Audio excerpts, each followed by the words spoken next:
charts. Now I had their hearts. I've been there from the start. I've seen them put it together, watched them take it apart. Seen the rovers roll up with ribbons. I've seen them repo, resold, and redriven. Number one positions when you hot, I'm hot. And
WIFTPM. Ladies Jackson. If you could make up a social media holiday, what would it be? Randy said National Don't Let No One Put You Down Day. No one. What you gonna do? So when they say something crazy, you slap them? Be like me said. Randy said a Jukathon Day. Man, we about 60 years old. I be done had a heart You attack. gotta get your heart rate up. Okay, not that far. All right, Mario said my favorite one. My friends and I do what we call National Call Off from Work Day. As a business owner, I don't. You don't like that, yeah. I don't like that. Because I'm the boss of this family. We got Marcus Garvey Day from Remy too. Oh, Marcus Garvey Day. All right, what will we do on Marcus Garvey Day? Call off from work. I'm gonna need you to go ahead and come in tomorrow. That would be great. Okay? Yeah, right. Every black holiday has something to do with calling off from work. You're cool. I'm out. How about National Join a Positive Black Organization Day? Because I don't want to be recruited. I don't want to be recruited and the brothers be like, thank you. Thank you. How about National Tell White People the Truth Day? Tell them how you really feel. you can't handle the truth. Why don't we call that National Black People Get Locked Up Day? I'm going to tell them there's an African-American man threatening my life. Hello. The most dangerous show in the morning.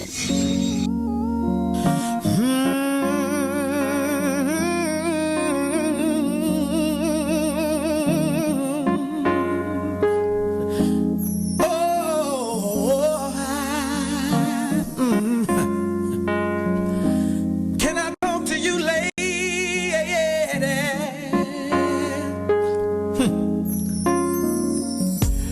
Just the other day, I ran into a good old friend of yours, and I had to ask her, how have you been?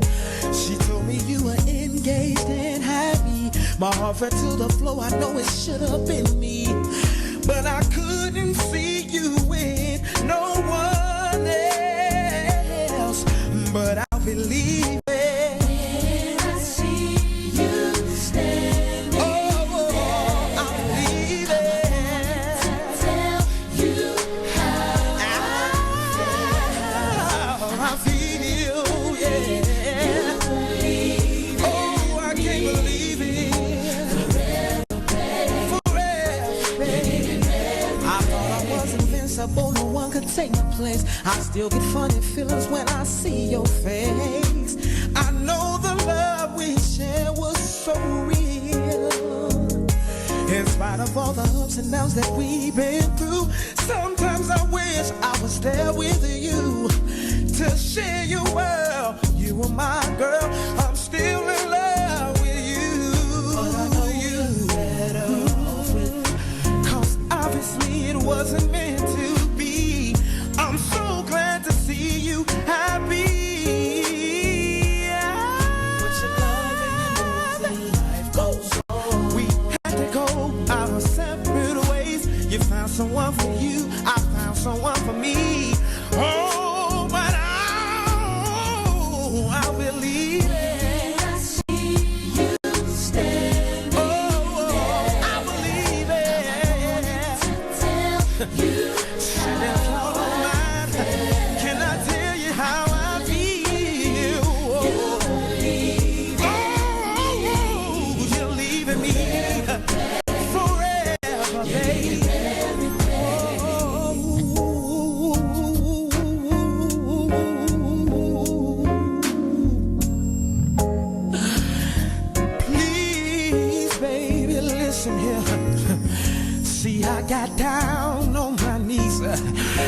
And I begin to beg the Lord, please don't let it be known.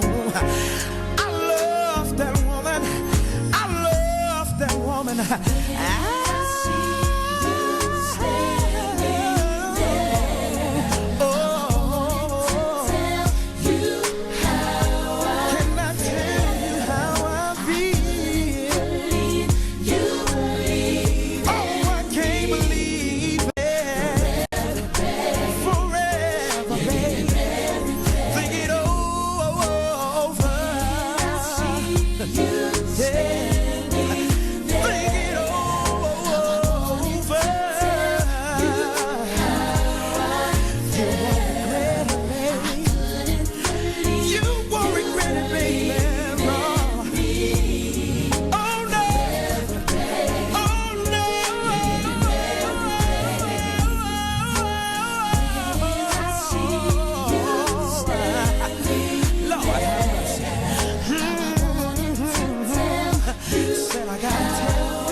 WIFTBPM. Uh-oh, what's in it for the black people? You are listening to the most dangerous show. This is What's in It for the Black People Radio. Maze Jackson. Maze Jackson, the most vociferous advocate for black people in the world.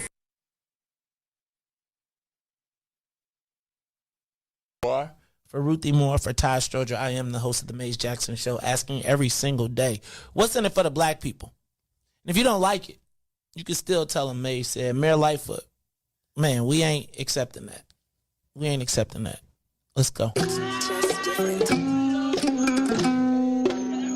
Yeah.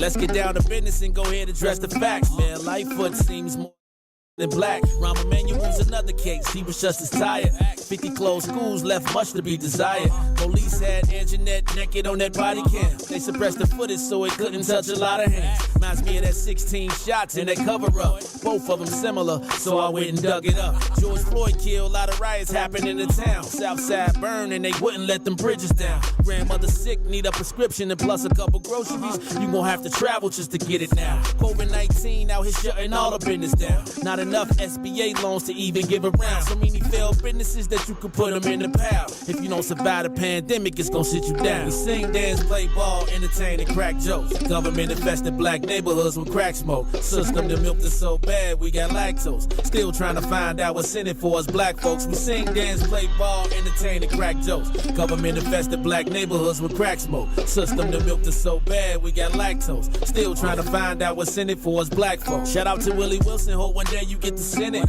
We need some different players in the game to handle business. Too many shady characters like Madigan and Blago. But when you really break it down, it's typical Chicago. City full of gangsters, it's what the land was built on. Same streets with hood legends, DNA get spilled on. Carjackers out here lurking, trying to get they steal on. Looking for a block to put them Hellcat wheels on.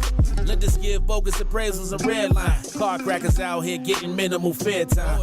And I'm concealed carry, I stay with the plot. Stay up on the table, make sure I'm moving tight. Check all my mirrors when I pull up to the light. Pick my home from out of town.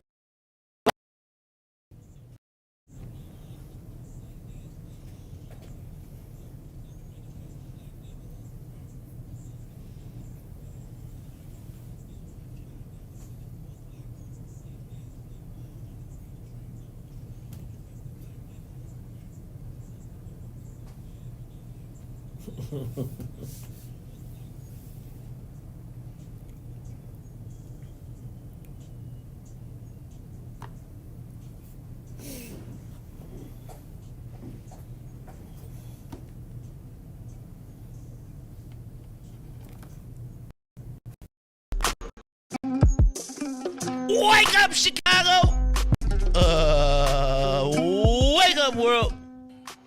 This is the Maze Jackson Show. Live on Thursday. Is there no audio? Man. You better get your together. Can y'all hear me? Can you hear me? Are we good? Let me just make sure I have people do this.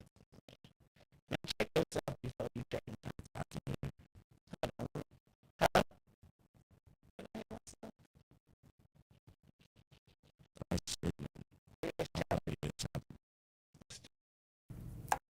We need some alcohol. All right. Let me know what you got when you come back. You choppy, you back? We good? We in the building? How we feeling? How we sounding? Are we a little chip chop? Are we back in the building, back on the map? Just telling you. Somewhere I'm hearing something. We good? All right. So look, y'all, this is the Maze Jackson Show. Wake up. It is Thursday, January 5th. Riis, in my old age, I have matured. Ordinarily on this day, I probably years ago would have probably been somewhere running amok, getting in trouble, saying some things. But I want to wish a happy Founders Day to the men of Kappa Alpha Psi. Now, where am I hearing something? I feel like I hear. Is this me? No, you gotta be, because there's nothing going. Okay, so no, I'm not. I'm thinking it could be me without a doubt. That's off. That's not. All right, there we go. All right, y'all, it's the Maze Jackson Show. I'm your host, Maze Jackson. Got my man, DJ Riis the Ruler, on the ones and twos. DJ Riis the Ruler, how you feeling this Thursday morning? It's the double work week day for you. How you feeling today, man? That's about the best. You already know the rest. Actually, man, I went in yesterday to, you know how you got to do some little rearrangements, so we had to move something, and so I was there yesterday. So Riis, are you an efficiency guy? Like when I get in the kitchen like that, I want to be like, I want to waste as few steps as possible. So like literally, I try to make sure that it's a turn, a hand, like everything is within reach, and I don't want to have to like. Are you fine tuning it as you cook, and then you see things that you need to add or change or move around? Yeah. And are you the cook? So yes and no. So my brother. See, here go the Riis. We both cook, but I mainly prep it. So like I season it, do all that. Okay. You know, so he put it on the grill. You know, like we both like watch it because it's a smoker out back too. So you know. Y'all got outside too. Yeah. So it's a. So what did y'all do during the snow? Not the snow. Man, we didn't even have no snow. I wouldn't say it was cold, man. Did you did you go outside and feel like a Viking going out there? Nah, man. That smoke would be too hot, so you know you be all right. But, the smoke would be. Now you slow and low, or you fast and hot and fast? I'm probably in between. Okay. In between, but yeah. So now, and like the way we do it, so I actually stay more on the fryer side. He cut the meat, and it's like a food prep person. So I do my side. I get it to them, you know, and make sure everything is there. They tuck the bag and do all that. So I really just stay on my one side. Okay. Yeah, unless I got. Unless you gotta go save the day. Yeah. Unless you got to step in and get them in order, get them tight. Right. But yeah. All right. So Riis, you double duty this weekend. He went in. Look, see. You see how he went in a day early to make sure everything was straight, so that today you see. Now let me tell you, that's dedication, right? When you go to work the day before to make sure that the rest of your day and weekend can be smooth, or as smooth as you can make it, that's when you on the right path, right? You don't be like, you know what, I just wait till I get there. I just get there 20 minutes early, and then it take you 2 hours. So you just be like, let me just go ahead and knock it out the way. Let me go and drive out here. Go and take care of my business. That's right at Bowfields, 152nd and Cicero. Yeah, we definitely. On the road. Not that Cicero. Not to the Cicero insane. Y'all, not that Cicero.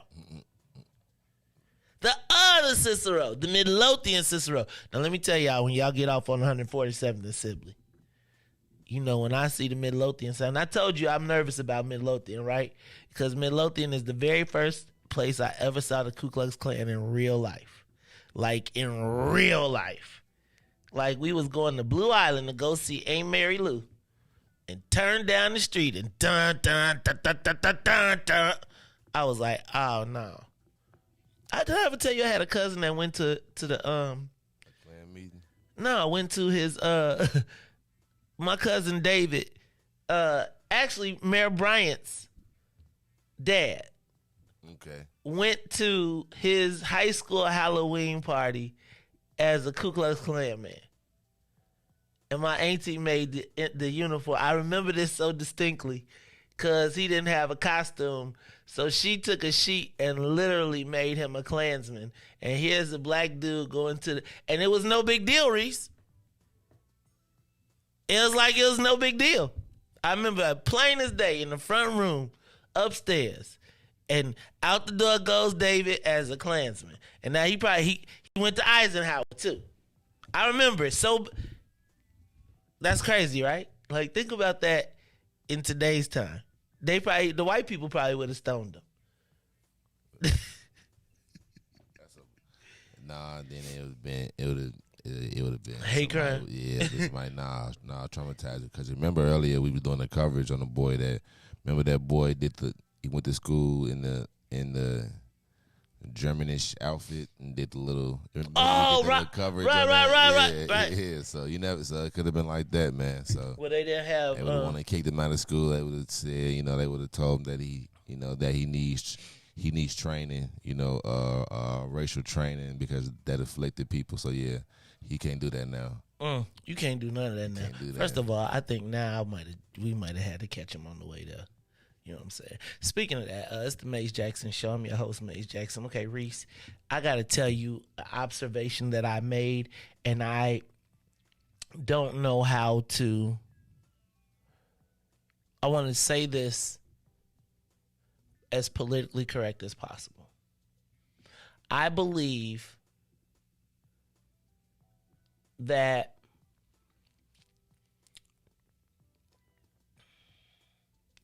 the Kyrie Irving,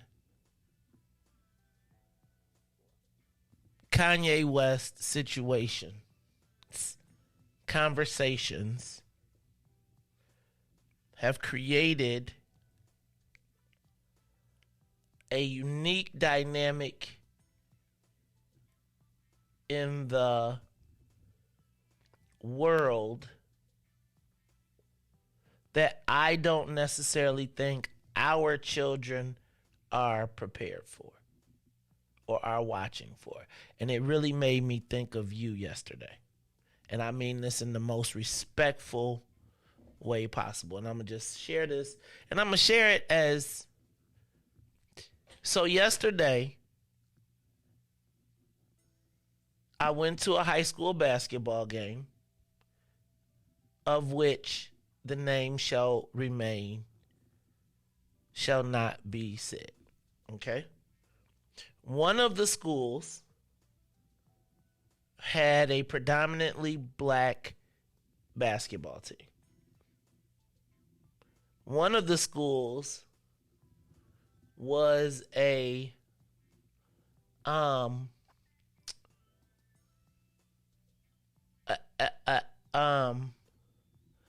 school, it was a private religious school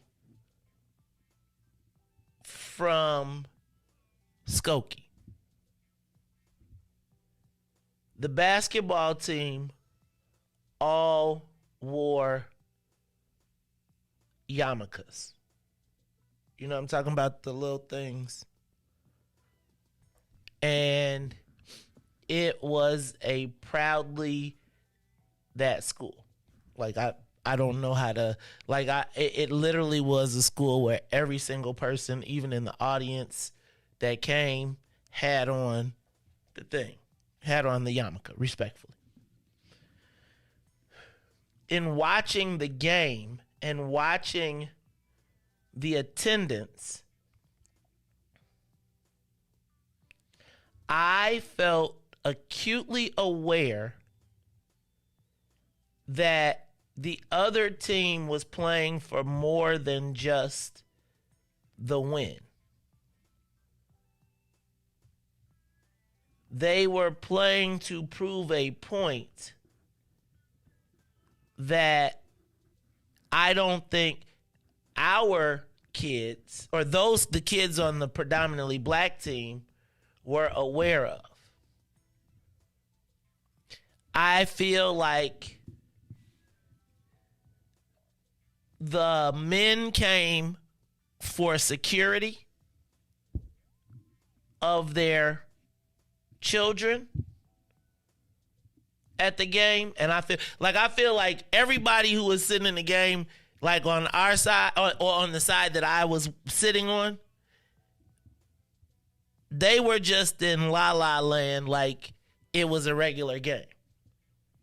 For the other team, it was not a regular game. For their families, it was not just a regular game.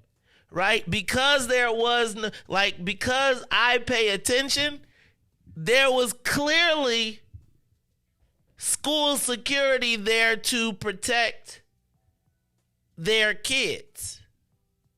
Like in the audience, and the parents and the fathers were clearly there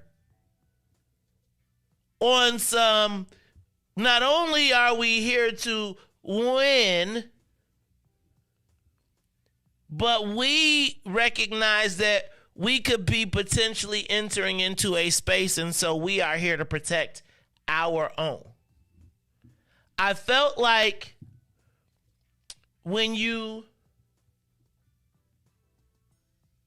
yes, they were at an away game. The school war, the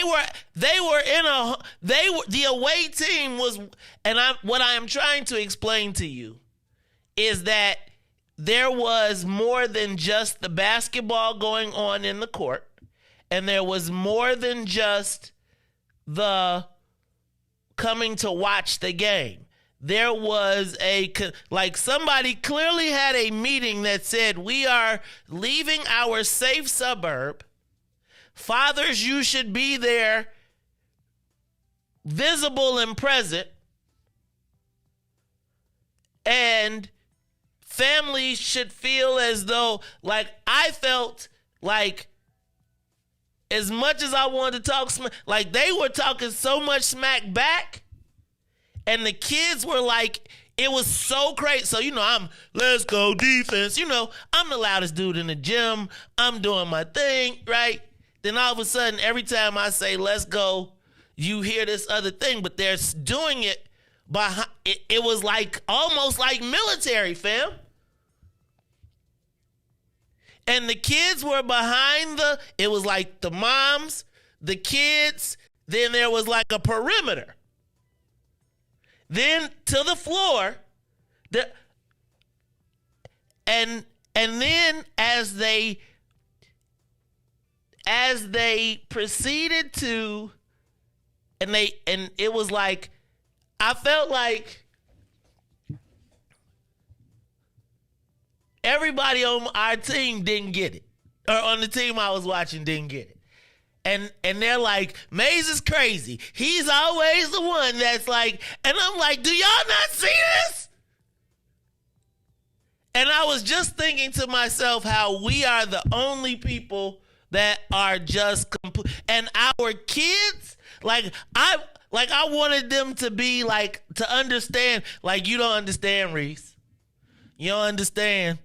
Like, every three that they hit, right? Like, it was clearly two different mentalities happening at the same time, and I felt like I just needed somebody to see what I was seeing. Because when I looked at the perimeter, and I looked at how the kids, and I looked at how it was all set up, I was like, this is not an accident. And they are way too comfortable talking smack in an away gym. And I felt like they were playing a different basketball game. And it was so crazy to me. It was so crazy to me. That was playing. It is how they, how they sit. They came together and organized that. Man, I wish I could have seen that, man. No, it wasn't in Skokie. The game was they came from Skokie. to the other gym. Y'all don't like, and it's like, you know, like how people, like when you, like I was trying to tell the people I was sitting next to, and it's like I'm trying to explain it to my daughter, and the only person who got me was Jersey. She was like, let's go defense, right? Then all of a sudden I hear, let's go offense. And I'm like, huh? And I would be like, defense. Then I would hear, off. And you looking over, and they like, mm-hmm. And I'm like, I was saying to, like, it felt like, you know how I tell you, like, it used to be a time when black people could be in the room and people be like, all right, I don't even want to test it. Now every white dude, like, it's like Eddie Murphy, the white dude, the Italian dude that drives the IROC, right? Come on. Reis, I wish somebody would have on my glasses to see what I saw. It was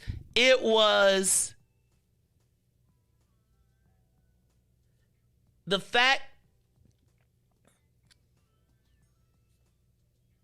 like they were prepared, Reis. Like I'm gonna tell you just like this: if it would have popped off inside that school or outside that school, guess what? Everybody, they would have been the straightest ones there. I feel like they would have had a plan to get on the bus, out the building, on the bus, and to the expressway. And anybody that was in between them and the whatchamajigam was, hey, bro. Whew. Crazy. All right, so I'm sorry. I went off on a tangent, but I do need for y'all to understand that people are in the world and they have a plan, and we really don't. And I'm just telling you, seeing that yesterday was like one of the most eye-opening experiences. Because, Reis, you know, I walked in the gym like, oh, we got this. And I was like, I can't even go all the way into it. But I just... Who won? We did not. The team... And it was... So now I got a question. Now, after, did they have like a little chant that they did? Yes. I know them teams. I said, see, I knew it. That's what I Reis, wondered. and they it was like the victory of the year for them. Like the stands emptied. Like they was dominance on them. Yeah, Reis. I already know what they did. They wanted to demonstrate dominance over them and let them know. And then walked up. Like I was thinking, like if they was Reis, they had like a 6, 8, 9 dude that was just like, it was just like lob it to him. But it was like, you know, when people are celebrating just a little bit extra, like there was an extra oomph to this game. I just got to say that. Anyway, look, let's take a quick break and I'll get to the headlines. I apologize. I got caught up in that. But I do feel like it was one of those cases where I was just like, y'all, the only people who be around here sleeping is us. We at the game in our own space. Ha, la, la, la, la, la, right? Just chilling. They in here like, this is an operation. And nobody, look, and it was like one dude at the end of the steps to the last dude came out the whatchamajiggle. And he was walking slow. I was like, it's a gauntlet. We all in the hallway. And dude, them kids felt as safe as... Anyway, it's the Maze Jackson Show. We'll be back after these messages. The Maze Jackson Show. We'll be back after this break.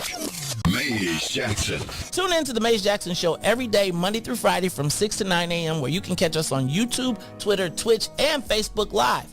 Plus, from 6:30 to 8, you can get us on WBGX 1570 a.m. That's right, it's the Maze Jackson Show, where every single day we ask the question, what's in it for the black people? And if you don't like it, you can still tell them. Maze said, we out of here. Peace. And now, traffic and weather.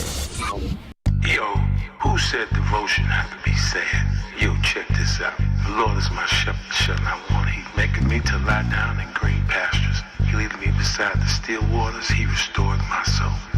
God's gonna turn it around. Come all the way with me. Good Good morning. What's in it for the Black People Media family? The time is now 6:35 a.m. I'm Reis the Ruler with your Chicagoland area sports, traffic, and weather update. As we head over to sports, the Chicago Bulls at the UC taking on the 12-win streak Nets. The starting lineup will all score double digits as the Bulls end the Nets' 12-game win streak by winning 121-112. Let's go, Bulls. As we head over to the traffic, on the Kennedy, Old Head to the Loop will be 23 minutes outbound. Tool Head will be 17 on the Edens, 28 minutes in both directions, while the Eisenhower is 29 minutes. On the Stevenson, from I-355 to the Dan Ryan will be 34 minutes. Outbound will be 30. The Bishop Ford, from I-80 to the Dan Ryan, 31 minutes, 28 minutes to I-80. While the Dan Ryan is 15 minutes to the Loop, 12 minutes to 95th. On DuSable Drive South, 55th to Jackson will be 7 minutes. Jackson to 55th will be 9, while the north side is 8 minutes. In today's weather, it is currently 34 and cloudy. Today will be a high of 36 and a low of 31. Expect snow from now to noon and throughout the day to 5 p.m. I'm Reis the Ruler. It's the Maze Jackson Show. Back to glory. Oh yeah. Oh yeah. Oh yeah. God's gonna turn around. Come all the way with me. Don't leave me now. Come all the way with me. Oh, please.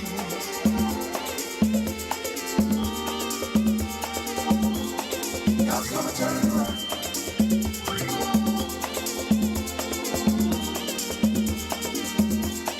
God's gonna turn it around.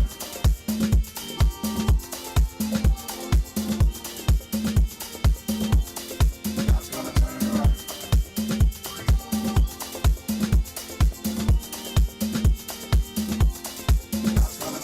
You are listening to the Maze Jackson Show. I'm your host, Maze Jackson. Got my man DJ Reis the Ruler in the building. And y'all, I just want to talk. I was just saying, first of all, let me say what's up to everybody from WBGX 1570 AM. Want to thank y'all for tuning in every day, Monday through Friday, 6:30 to 8 a.m. 8 a.m. That's right. That's what we call our Saints. Now, Saints, y'all disappointed me a little bit yesterday because y'all didn't give us no call. But if you are one of the Saints, you will listen at WBGX, give us a call, 872-259-7474.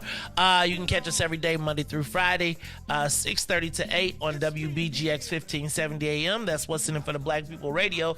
As well as you can get us on the TuneIn app. That's where Sister Zakia listens to us every day till she have to come off at 8 o'clock. Because you heard Betty Ray say, what was it, Betty Ray?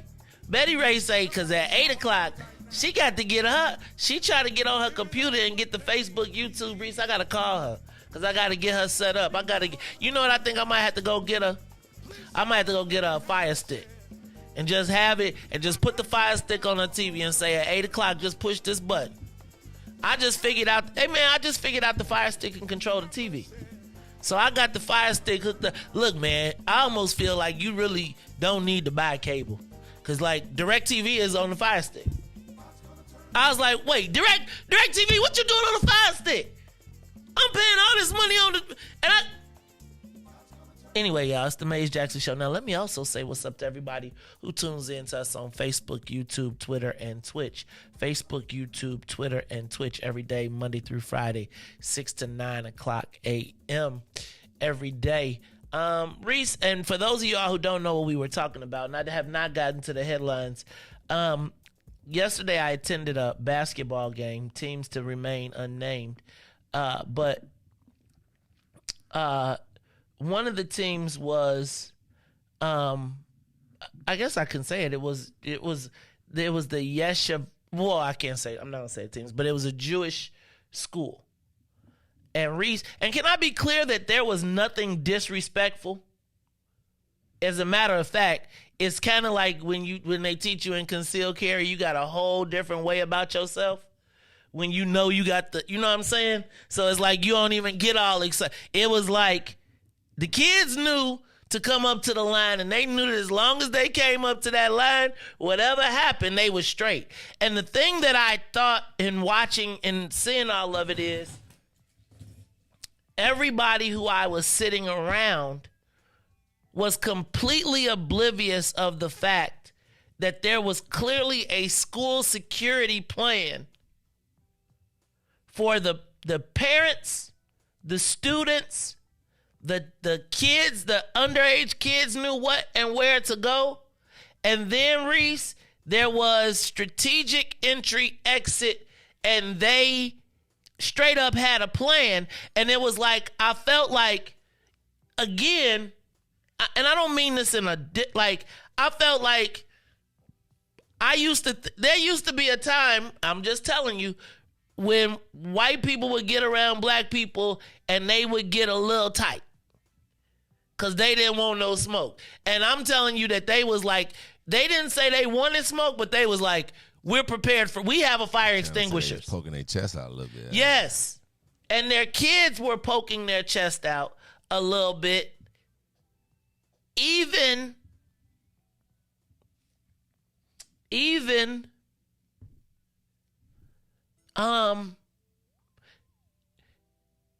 as we were oblivious to what was happening.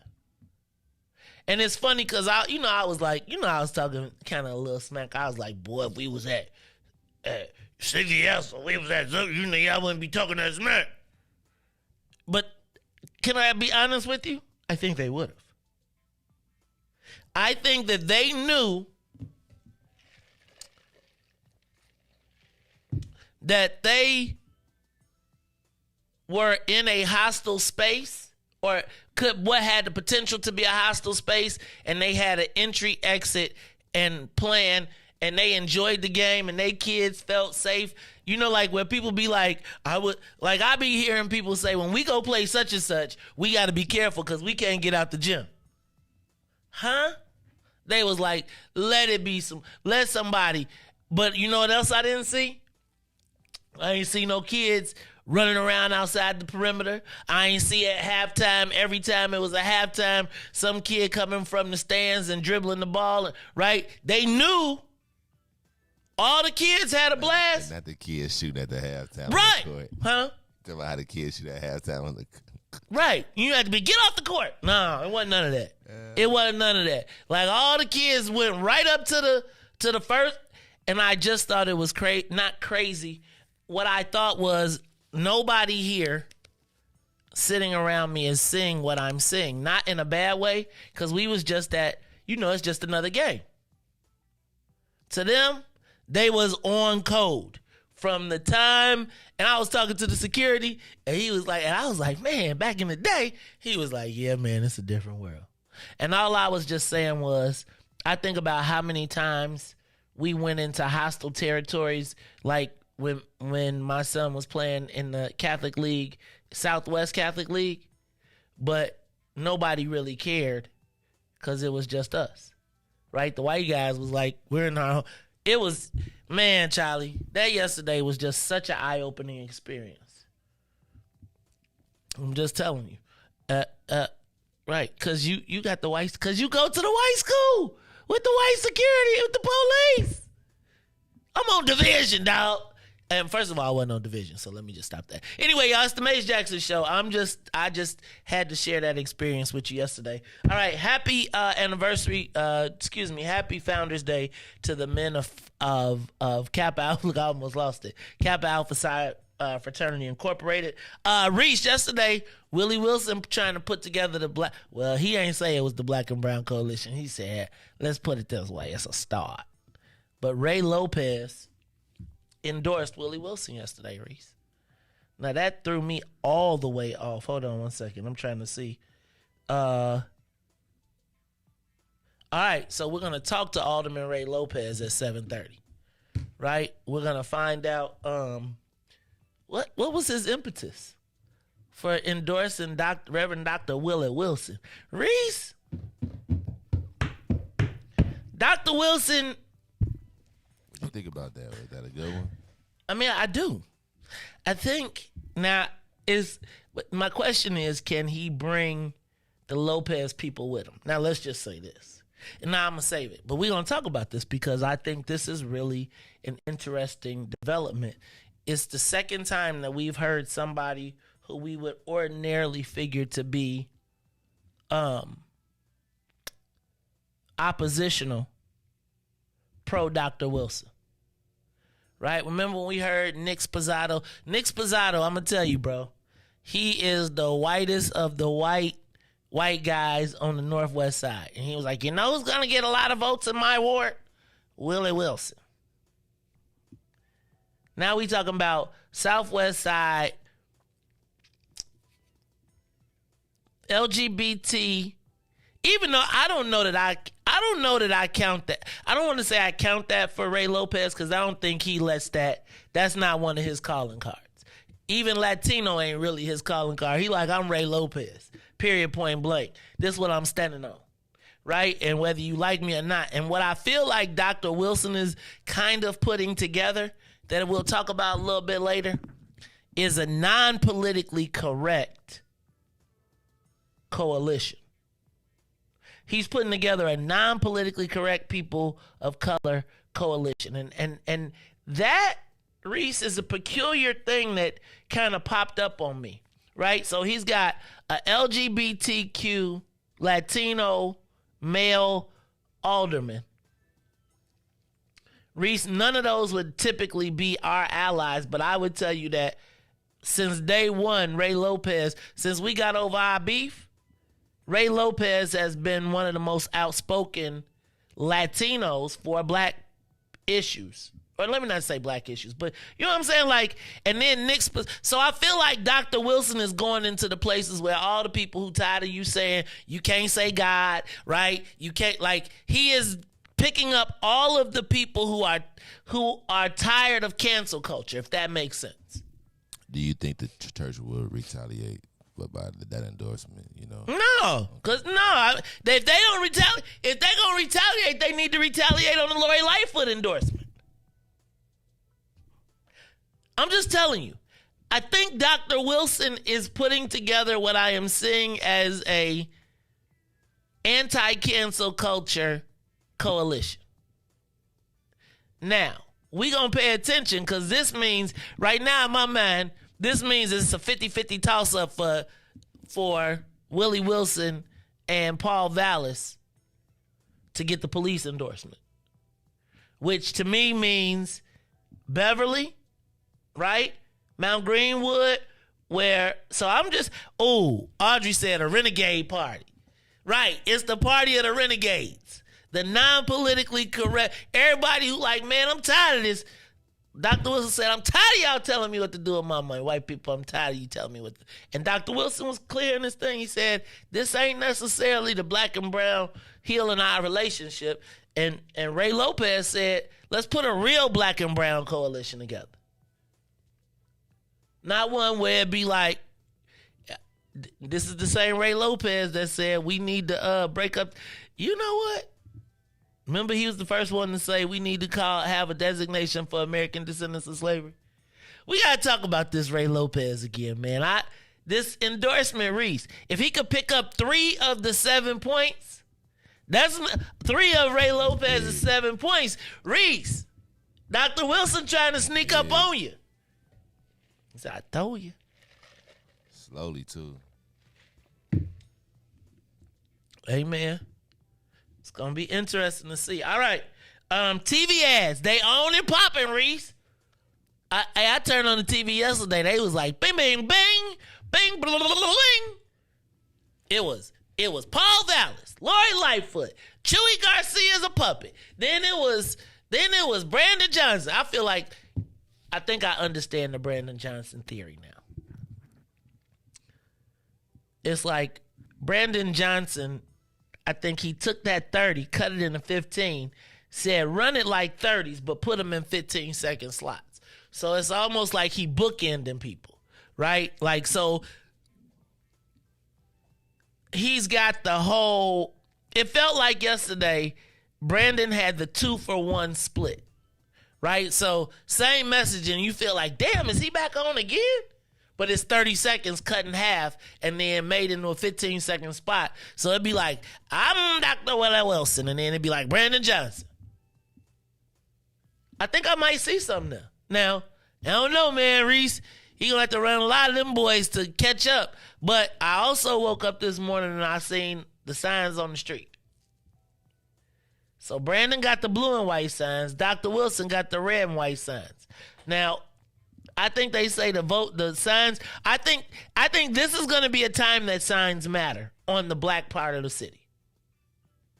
I don't know that the white signs matter for white folks really that much. Riis, I'm telling you.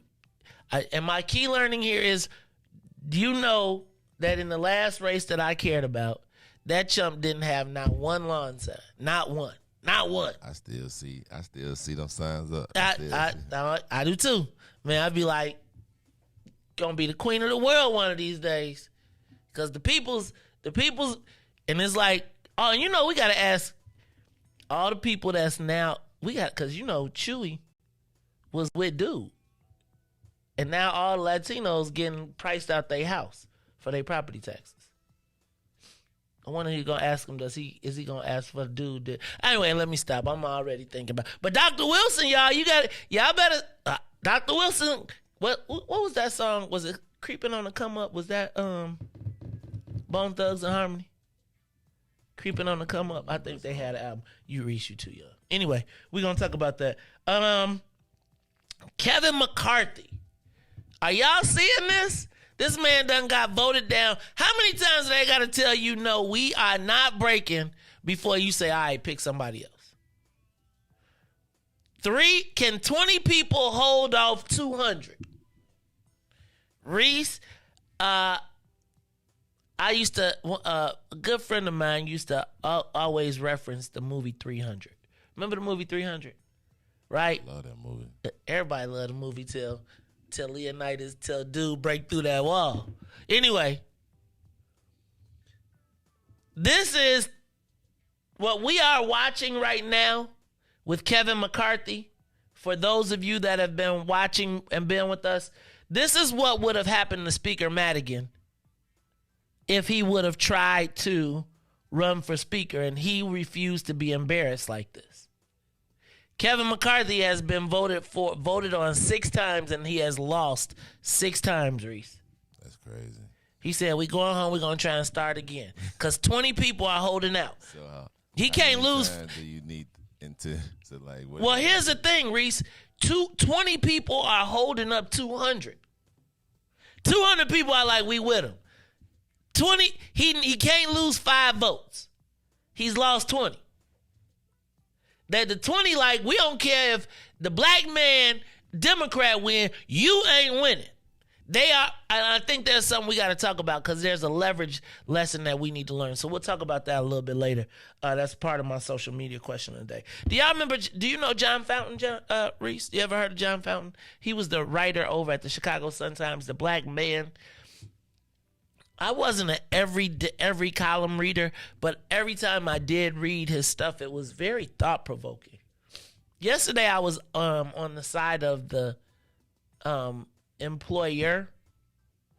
Today, I'm on the side of the employee. I'm going to need that explanation. So, Riis, he is a columnist. And he got a new editor, and the editor, what was her name? Let me get her name for you real quick, because this is going to make a difference. Jennifer Coe. Okay, so John Fountain, black man, been writing for the paper, news. He's a columnist, not a reporter, a columnist. I mean, I get to write my opinion. You pay me for my opinion, I write it. Right? Jennifer Coe, the new executive editor,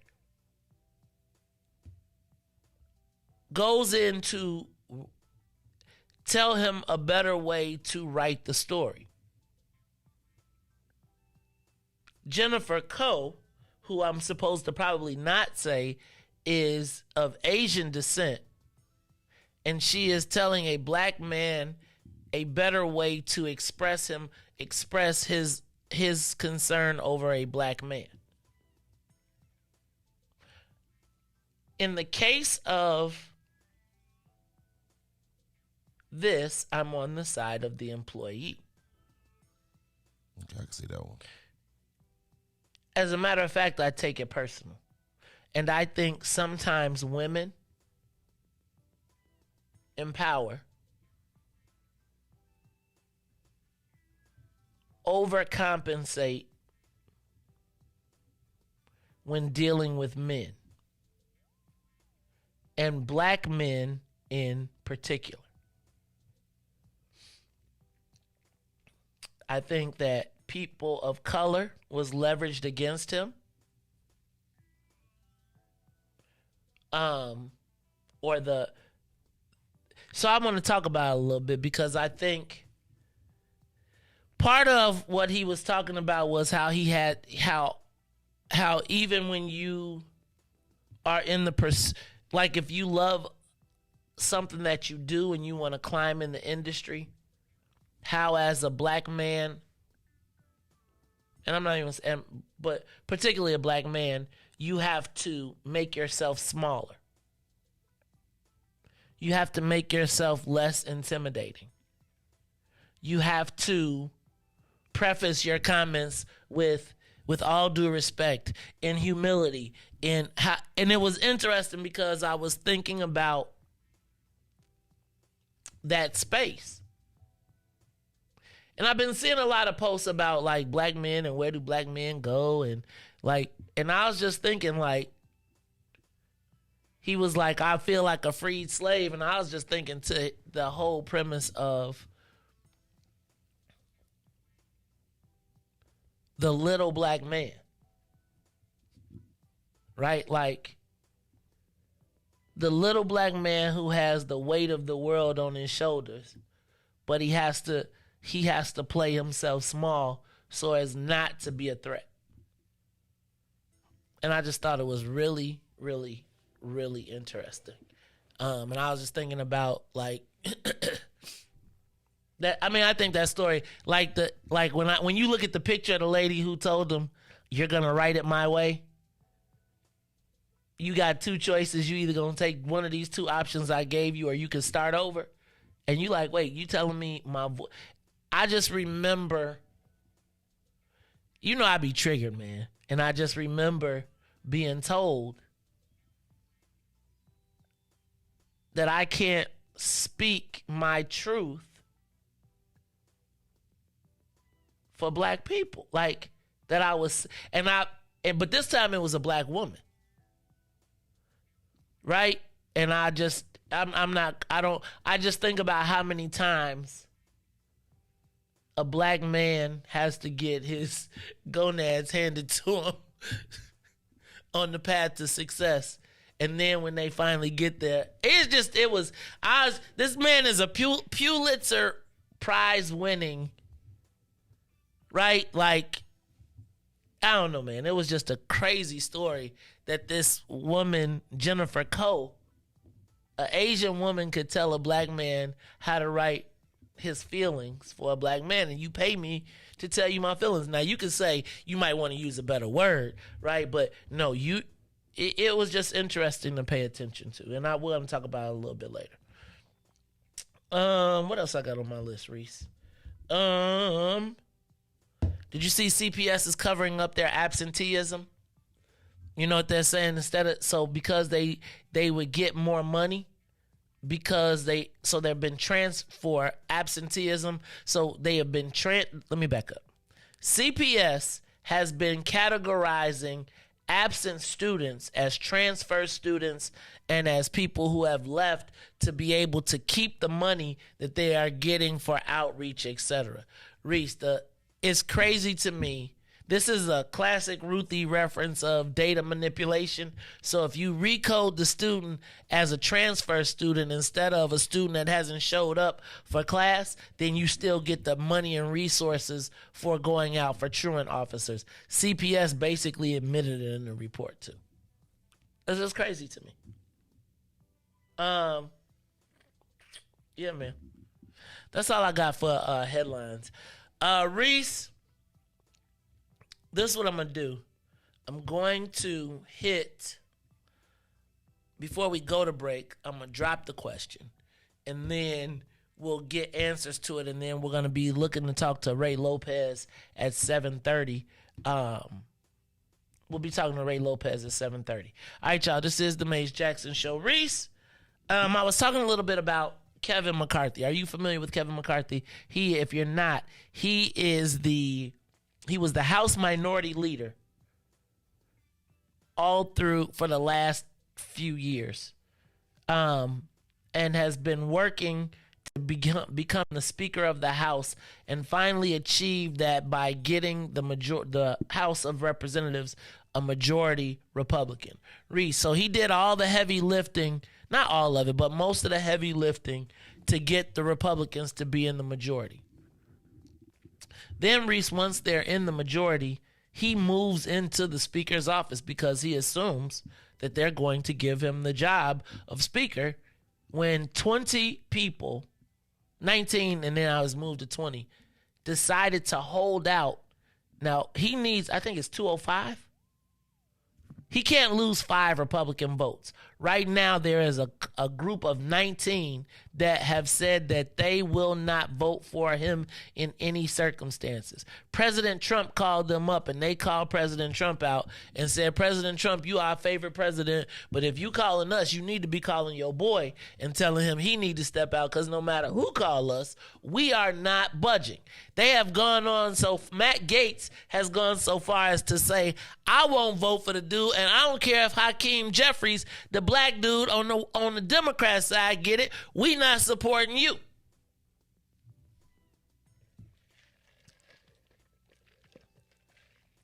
Reese, how many times they tried this? They have voted on him 6 times. Make sure I'm right. 6. They might have gone again. 6 times he has lost. When does he walk away? That's what I'm saying. Like, so they said they don't care. They 6 times. They said now they out of what time? Like at what number do they be like? All right, this is 16th time. Like, we're not going to, like, at what? That's on the Republicans. Now, just mind you, right now, Reese, nobody, until they pick the winner, nobody can get sworn in. They can form no committees. The Congress can't do anything until they have a Speaker of the House. 20 Republicans are like, they have the ability to force, if they don't break up, there can be no government. This is an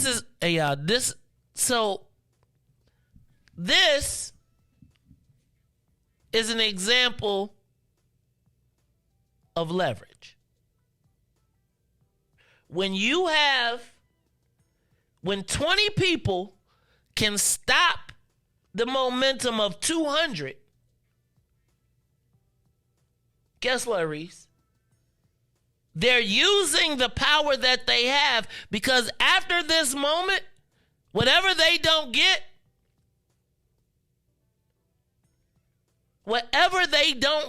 after this moment, they're going to be public enemy number 1 for that guy.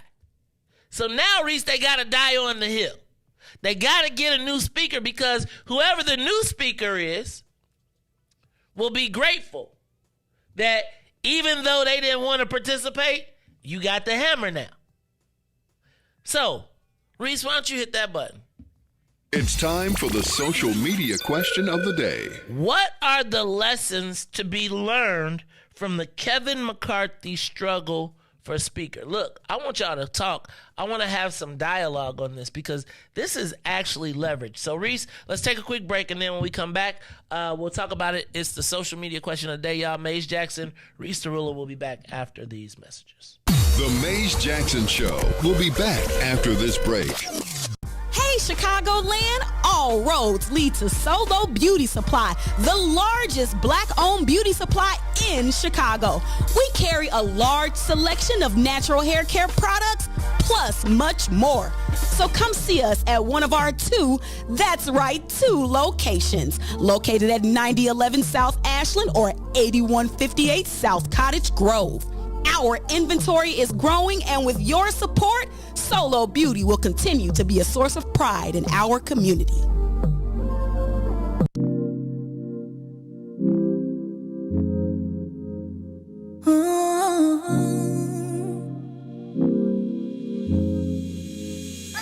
You see me, you see him, my best friend. He hold me down like ankles fighting the waves. Apply not to my crime, yeah, do time. Till I'm with you, I'll be counting the days. Yeah, ooh, been through so many things, but we always get through. Yeah, ooh, it ain't always perfect, but it's worth it. This is deeper than the surface. If I said I didn't love you, you and I know I've been frontin'. Wiped all my scars away like it was nothing. Took the parts of me I tried to hide to make them something, something. Like it was nothing. Ooh, something about you, baby. Ooh, you know you drive me crazy. Ooh, you give me peace of mind. Ooh, let me tell you why you make it easy. Say, to take it easy. Say, feel so easy. Say, easy to love. You make it easy. Say, to take it easy. Say, feel so easy. Say, easy to love.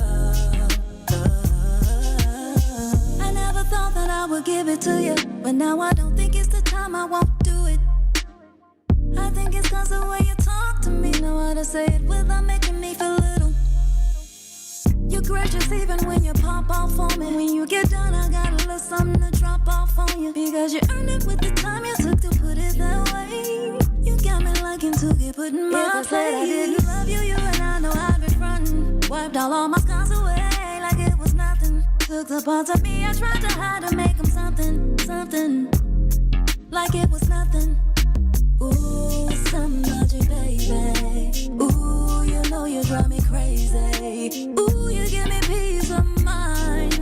Ooh, let me tell you why you make it easy. Say, to take it easy. Say, feel so easy. Say, easy to love. Easy to love. You make it easy.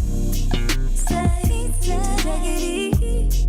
Say, feel so easy. Say, easy to love. You make it easy. You make it easy. You make it easy. Back to the Maze Jackson Show. You are listening to the most dangerous show. This is What's in It for the Black People Radio. Maze Jackson. Maze Jackson, the most vociferous advocate for black people in the world.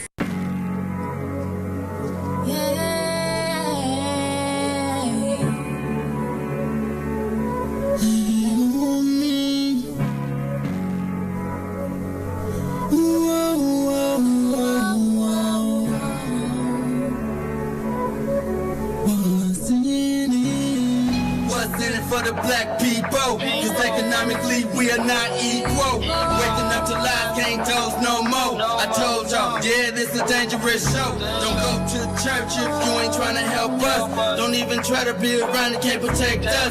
We see the lies, not other politicians. We need money and no symbolism. It's Maze and Riis and Ruthie and Ty, explaining how we all come from God, giving us tools to beat the odds. If we united, our movement gon' stop. If they ain't tryna help us, they ain't tryna do nothing. We gotta do something, we gotta stop running. It's time to confront the problem. Really, you expect, you oppressed, it's all wrong.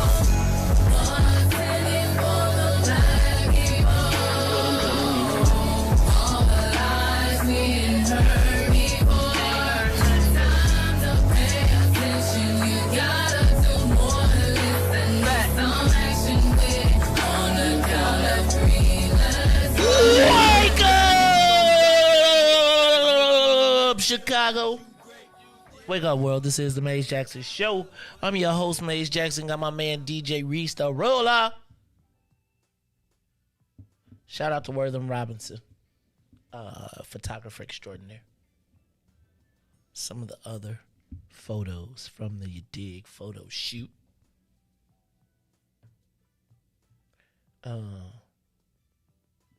Yeah, man.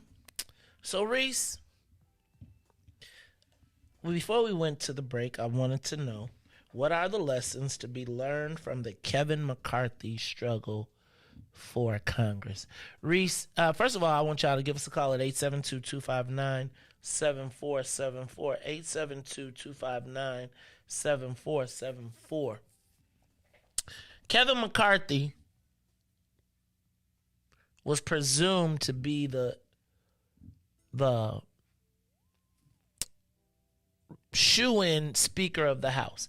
As a matter of fact, Riis, he flew around the country trying to get Republicans, and were it not probably for the abortion debate, the House would have probably been, he wouldn't have been in this situation. And not the abortion debate, but the election deniers. Like, America spoke resoundingly, in my estimation. And were there not people who were saying that the elections didn't count, I think Kevin McCarthy probably would have been in a better position and elected more Republicans. As a matter of fact, the people that are blocking him from becoming the Speaker are the people that are primarily responsible for why he doesn't have the votes that he needs. Now, Riis, one of the things that I think, whether you like the Freedom Caucus or not, is the reality that they recognize that they have a limited amount of power, probably the most power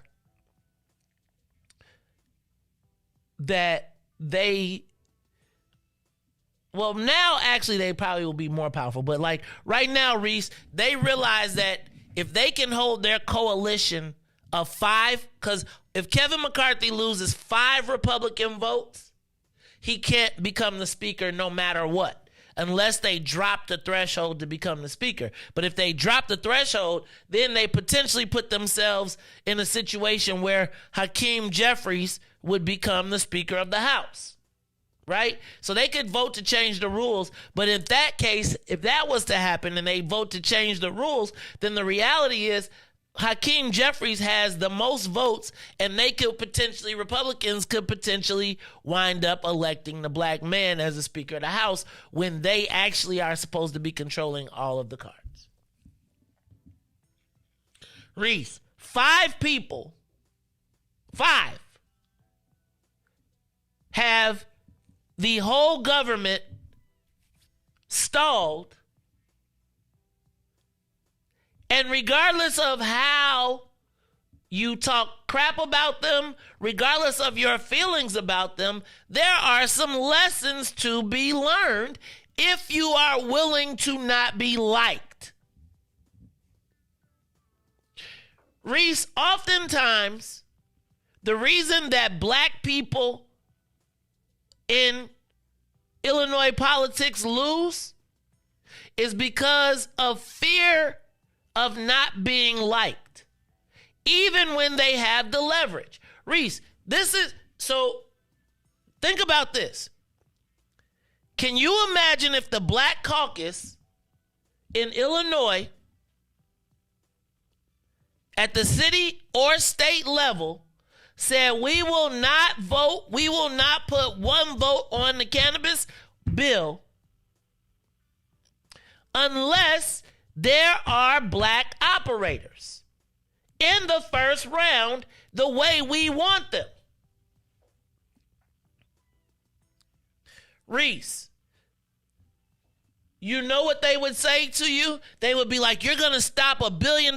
These people are willing to stop the entire government of the United States of America until their needs are met because they have America by the short hairs. They have power, and they are willing to exercise it regardless of popularity. Now, here's the challenge. Riis, if they had 5 votes, you might be able to pick them off. They got 20. So by the time you pick off, right, 16, we're all the way up. They've already voted 6. So imagine you got to vote 3 times every time to get one of those people off. Now let me back up because this is something else that I wanted to, a comparison that I want y'all to understand why Mike Madigan. This is what would have happened to Speaker Madigan had he not decided to resign. And so what Speaker Madigan did was decided to try and appoint his successor and then exit gracefully. See, and I really think y'all should see this. I thought it was it was crazy that it was 19 people initially. Because do you remember that there were 19 people who said they refused to vote for Speaker Madigan, for Speaker no matter who the candidate was? And so what Speaker Madigan, who was the most powerful man in the state forever, did not want was to be humiliated by multiple votes begging for a job that he knew was his for 40 years. Now, the difference is Kevin McCarthy is like, I just want to be Speaker no matter what. But I want you to understand the power of leverage and how if black people could put black first, Freedom Caucus says our issues first, no matter who else what. Right? Black folks in that situation, we had that with cannabis, we had that with gaming. Now you probably don't have it because there's a supermajority. But could you imagine the time when black folks would ever say, you know what? I don't care who the mayor, who the president. Look, Donald Trump called them up, and they was like, "Hey, Joe, you are my favorite president in the world, but you need to mind your business, homie." Which also says that Trump, to me, is no longer, he is the spiritual head, but he ain't the people that they listen to. Look, y'all, it's the Maze Jackson Show. What lessons can we learn from the leverage of what's happening to Kevin McCarthy? What's up, caller? Good morning, Maze Jackson. Oh, Byron, you back. Man, 3 days in a row. What's up to Byron, the vice president of the phone club? What's up? Hey, man, Salim looking for you now. So we're going to put y'all two together, man. Go ahead. Well, I'm going to talk to my lawyer. I'm going to see what I can say and what I can't say to him. But anyway, hey, I've been trying to figure out, I'm a Willie Wilson kind of guy, right? Right. And I want to see that brother win this, right? Right. And I need Ricky Hendon and him to step up. I need him to call you because he got to run ads to try to bring down the mayor. Get rid of all her black votes. Just talk the truth about the mayor, how she failed us. That's all he has to do in the ad. And then say, yeah, I'm for you guys. He just needs to run those ads. Just a quick ad saying she failed us. I thought she would do right. I voted for her, but she let me down. I mean, just a simple ad to let black folks know that she has let us down. And then on Chuy, ask Chuy, have Chuy said anything about immigration? What is his plan of immigration? Just a simple ad. I tried all that yesterday on Google, Willie Wilson campaign. I can't find nothing. Then I went to Ricky Hendon. I can't find no numbers for these guys. What are they doing? The seniors have to have a number so they can call the office or something. You just can't have everything on Twitter and internet. I don't use Twitter. I don't use Facebook or none of that. But I like to have a number or email or something. But anyway, that's beside the point. The deal with Kevin McCarthy, I don't like the guy either, right? Okay. I don't like Kevin McCarthy. He's a snake. I'm just telling you. Right before Paul Wright became Speaker, he was next up in line. They didn't like him either. See, this is his second time trying to become Speaker. You see what I'm saying? Everybody knows he's a snake because he doesn't do what he's supposed to do. That's why he's a snake. And these guys are called warriors. It started with 5 Republican guys who were fixed. They said we ain't liking him. It started with 5 and went to 20. And what these guys are doing is what you call a warrior. We should have been doing this all along in the city, state, and federal government. Remember Gus Savage? He was that kind of guy. He went up there and said, ain't nothing get done. You ain't getting my vote until this and this and this happens. We always talk about reparation. Right now in Congress, the Black Caucus should have stopped everything until they get want. I'm not into the reparation stuff, but if that's what they wanted, they should have played their hand with Nancy Pelosi. But you know what?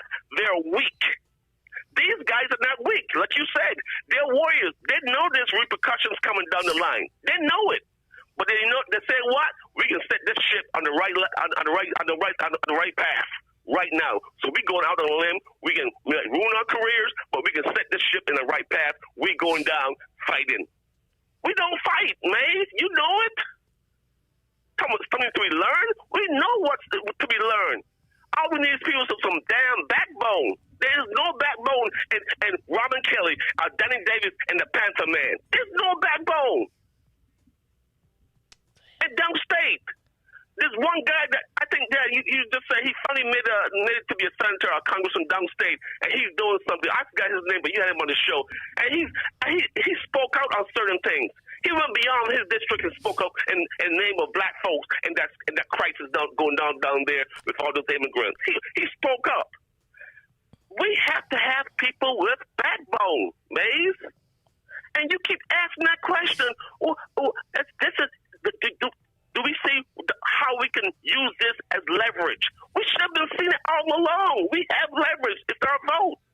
And these folks we vote for do not execute like they're supposed to execute. Are they there to get a check or are they there to serve the people? Which one is it, Maze? Do you know which one it is? Are they there for a check or are they there to serve the people? So can I tell you what I think, Byron? I think they're there for... no. You know how there's there's two kinds of ice cream, right? It's okay. You know how it's the ice cream that you got the metal scoop and they got to dip it in the water and then they go in and they get you a big old they got to scrape it around and then it comes out in a ball and then they put it on top of the cone and you get to pick sugar cone and you get to pick like the regular cone. There's two types of ice cream, right? And I think right now, and then there's soft serve, right? Which is the kind of ice cream that comes out and it comes out and it's got the star and it's cool and they can stack it up and it look real pretty, right? And then you could, I feel like I don't think that they're there for the check. I think they're a lot of times there for the soft service. Right? The soft serve ice cream, not the kind of ice cream that requires you to put some muscle into it. Right? I think a lot of times we got, if they can get it on social media, right? And turn it into a 20 or 30 second or a picture, then I think you see that a lot. But I think when it comes to... So I don't think people are there just for the check. I don't think it's enough money to be there just for the check, honestly. That's why you see people sometimes going off where they all got a second job or a side hustle or something like that. So it's not the money. It is the ability to serve.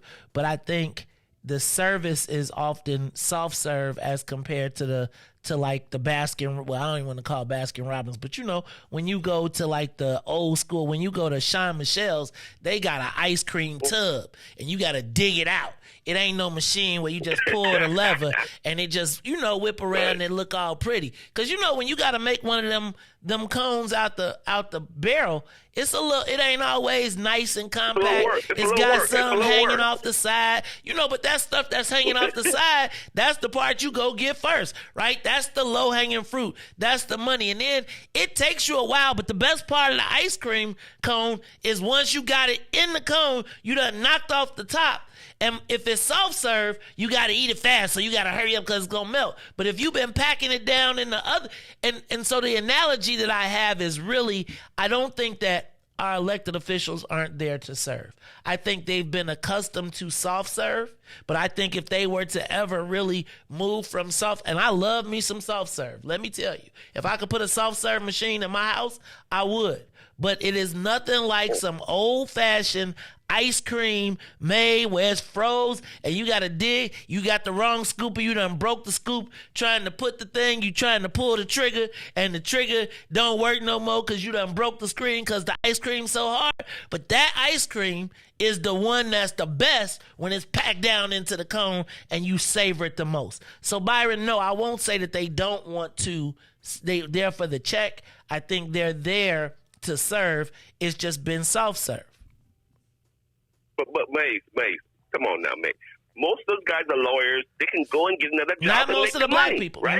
Most of the black people there are not lawyers. Most of the black people there are significantly dependent on the salary with a combination or a mix, right?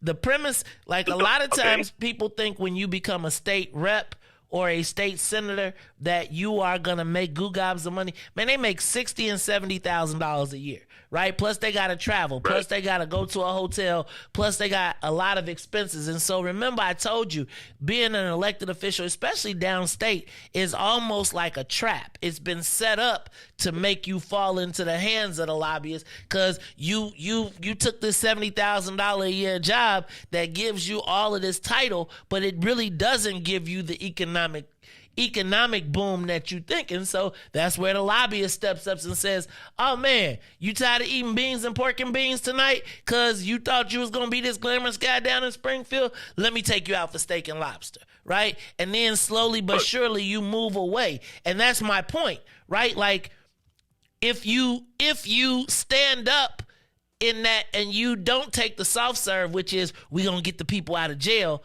then because the lobbyists are paid to get the real ice cream. But they got to get you to buy on the soft serve because if you don't take the soft serve, then they got to go do some hard work on your behalf. But Maze, that means you're weak. People are going to politics to serve, right? That was the idea, right? Isn't that the way they tell you we're here to serve the people? They always mention that. We're here to serve the people. If you're there to serve the people, you got to take that risk to serve the people. Don't be serving nobody else. Serve the people. Otherwise, you got to come out of there. Right. Don't you agree with that? Yep. Look at what you're doing, Maze. No, you are serving the people. I'm about to start giving y'all soft serve, though. Risk. I'm about to start doing soft serve, Byron. Look, this hard ice cream. Look, I be getting ice cream headaches, my teeth, and all type of stuff. You know, soft serve, you can't even bite the ice cream. You just gotta lick it, right? You don't never get no ice cream headache. You don't never got no problem. So get ready for soft serve, Maze. I love you. Don't see me. I know, Maze, but we can miss you though. We can miss you. But I'm just saying. But right now, you are serving the people, and you're taking all the hits, and you're still standing. Do you know why? That's why I call it. That's why I listen to your show. That's why I listen to your sister. Listen to the Doors and that little guy Maze. I mean that Riis. He's off the plantation a little bit, but he'll come back. But all I'm saying is, you are there serving the people, giving us all this information at your own demise. I'm telling you, they're coming after you for what? They're telling us the truth. We need more people like you who want to go into politics to serve. And if you can't serve, get out the kitchen, right? It's a tough job. You know, it's tough what you do every day. You see all the emails, you see all the letters, and you still come over here and put a good face on it and tell the people the truth about every damn thing. And that really, he can do this, but we need to get Ricky Henry and you on the same team to get this thing done. We can do it. We got to tear that. We got to show what the mayor has done. All these businesses that closed, all these restaurants that closed because he shut them down, all the tax money given away and all that stuff. We can do this. Tell Willie to get on he's got the funds. Have him call you and give you that $500,000 because it'll be well spent. That's all I got to say, mate. Yeah, man, could you let me give Willie a number because I can show $500,000. I'll be out here. I'll take a few more hits for $500,000, but just see how cheap I could go. See. Thank you, Byron. Though that was a great call, man. I appreciate you. Now look, don't forget we got Alderman Ray Lopez coming up. I'm trying to get him on video. But caller, you on the Maze Jackson Show? What's up?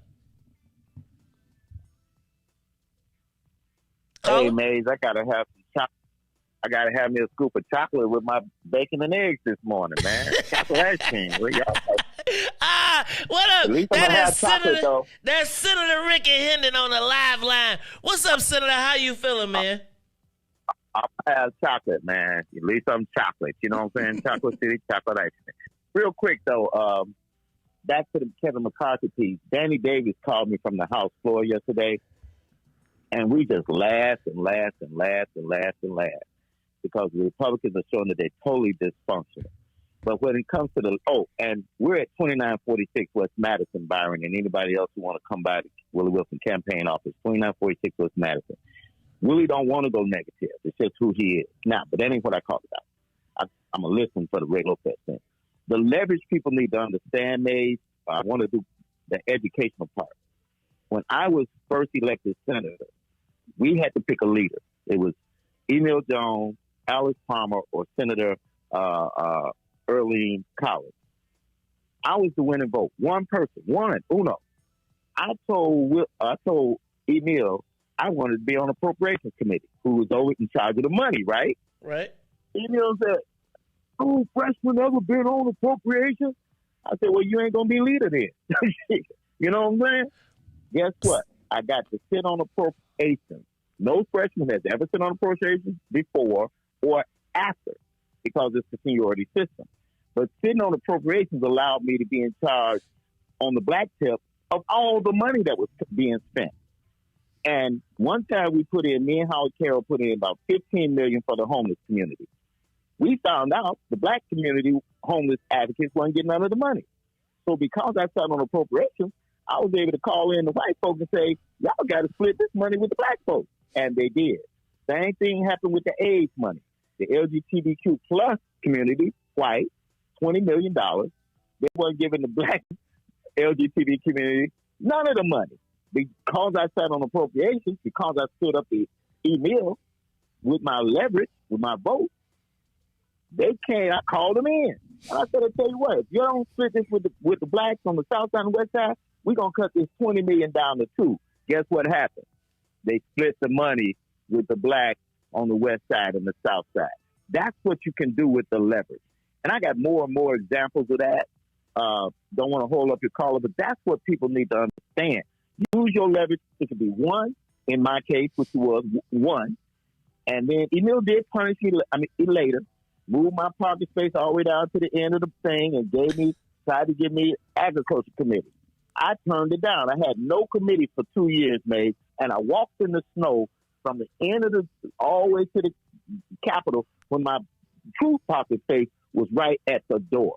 Sometimes, you take that hit. But then when he thought he couldn't break me down, I moved all the way up to being number 2. So we got to use our strength and our leverage, whether it's the Black Caucus or individually. And these are the kind of things that we get from it. That's why I wanted to put that educational piece in there, because that's what's in it for the black people.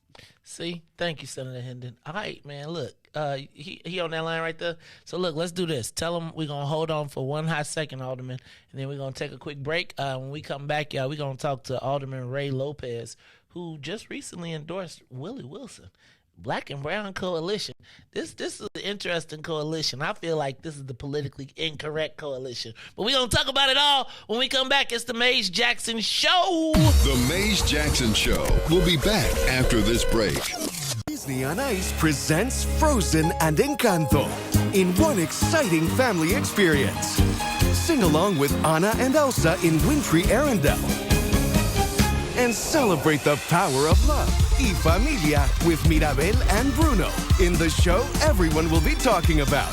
Live in your hometown. Playing Chicagoland from January 19th through February 5th. Free parking with ticket purchase. Visit DisneyOnIce.com today.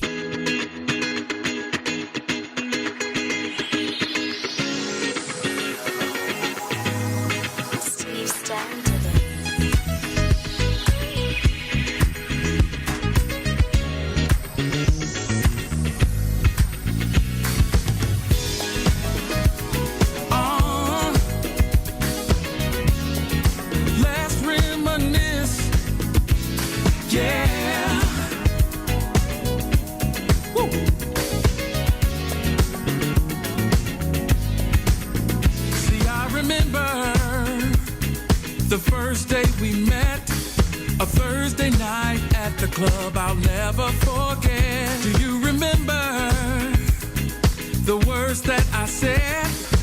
One night in my bed you'll never regret. And you, with your pretty brown eyes, I knew, baby, you would change my life. And you opened up my eyes to see I'm excited for our future, but I love our history. Let's throw back to the day that we first met. Let's throw back. I never will forget. Let's throw back to when we fell in love. Let's throw back, babe. I wanna throw back, babe. Is it just me? Don't you miss those nights sexing on the beach? Playing Isley Brothers in between the sheets. And now we're taking flights from London to Belize. And we're popping bottles, endless shopping sprees. Woo, still sexy as can be. I knew you're still the only one for me. Yeah, I'm feeling lucky as can be. I'm excited for our future, but I love our history.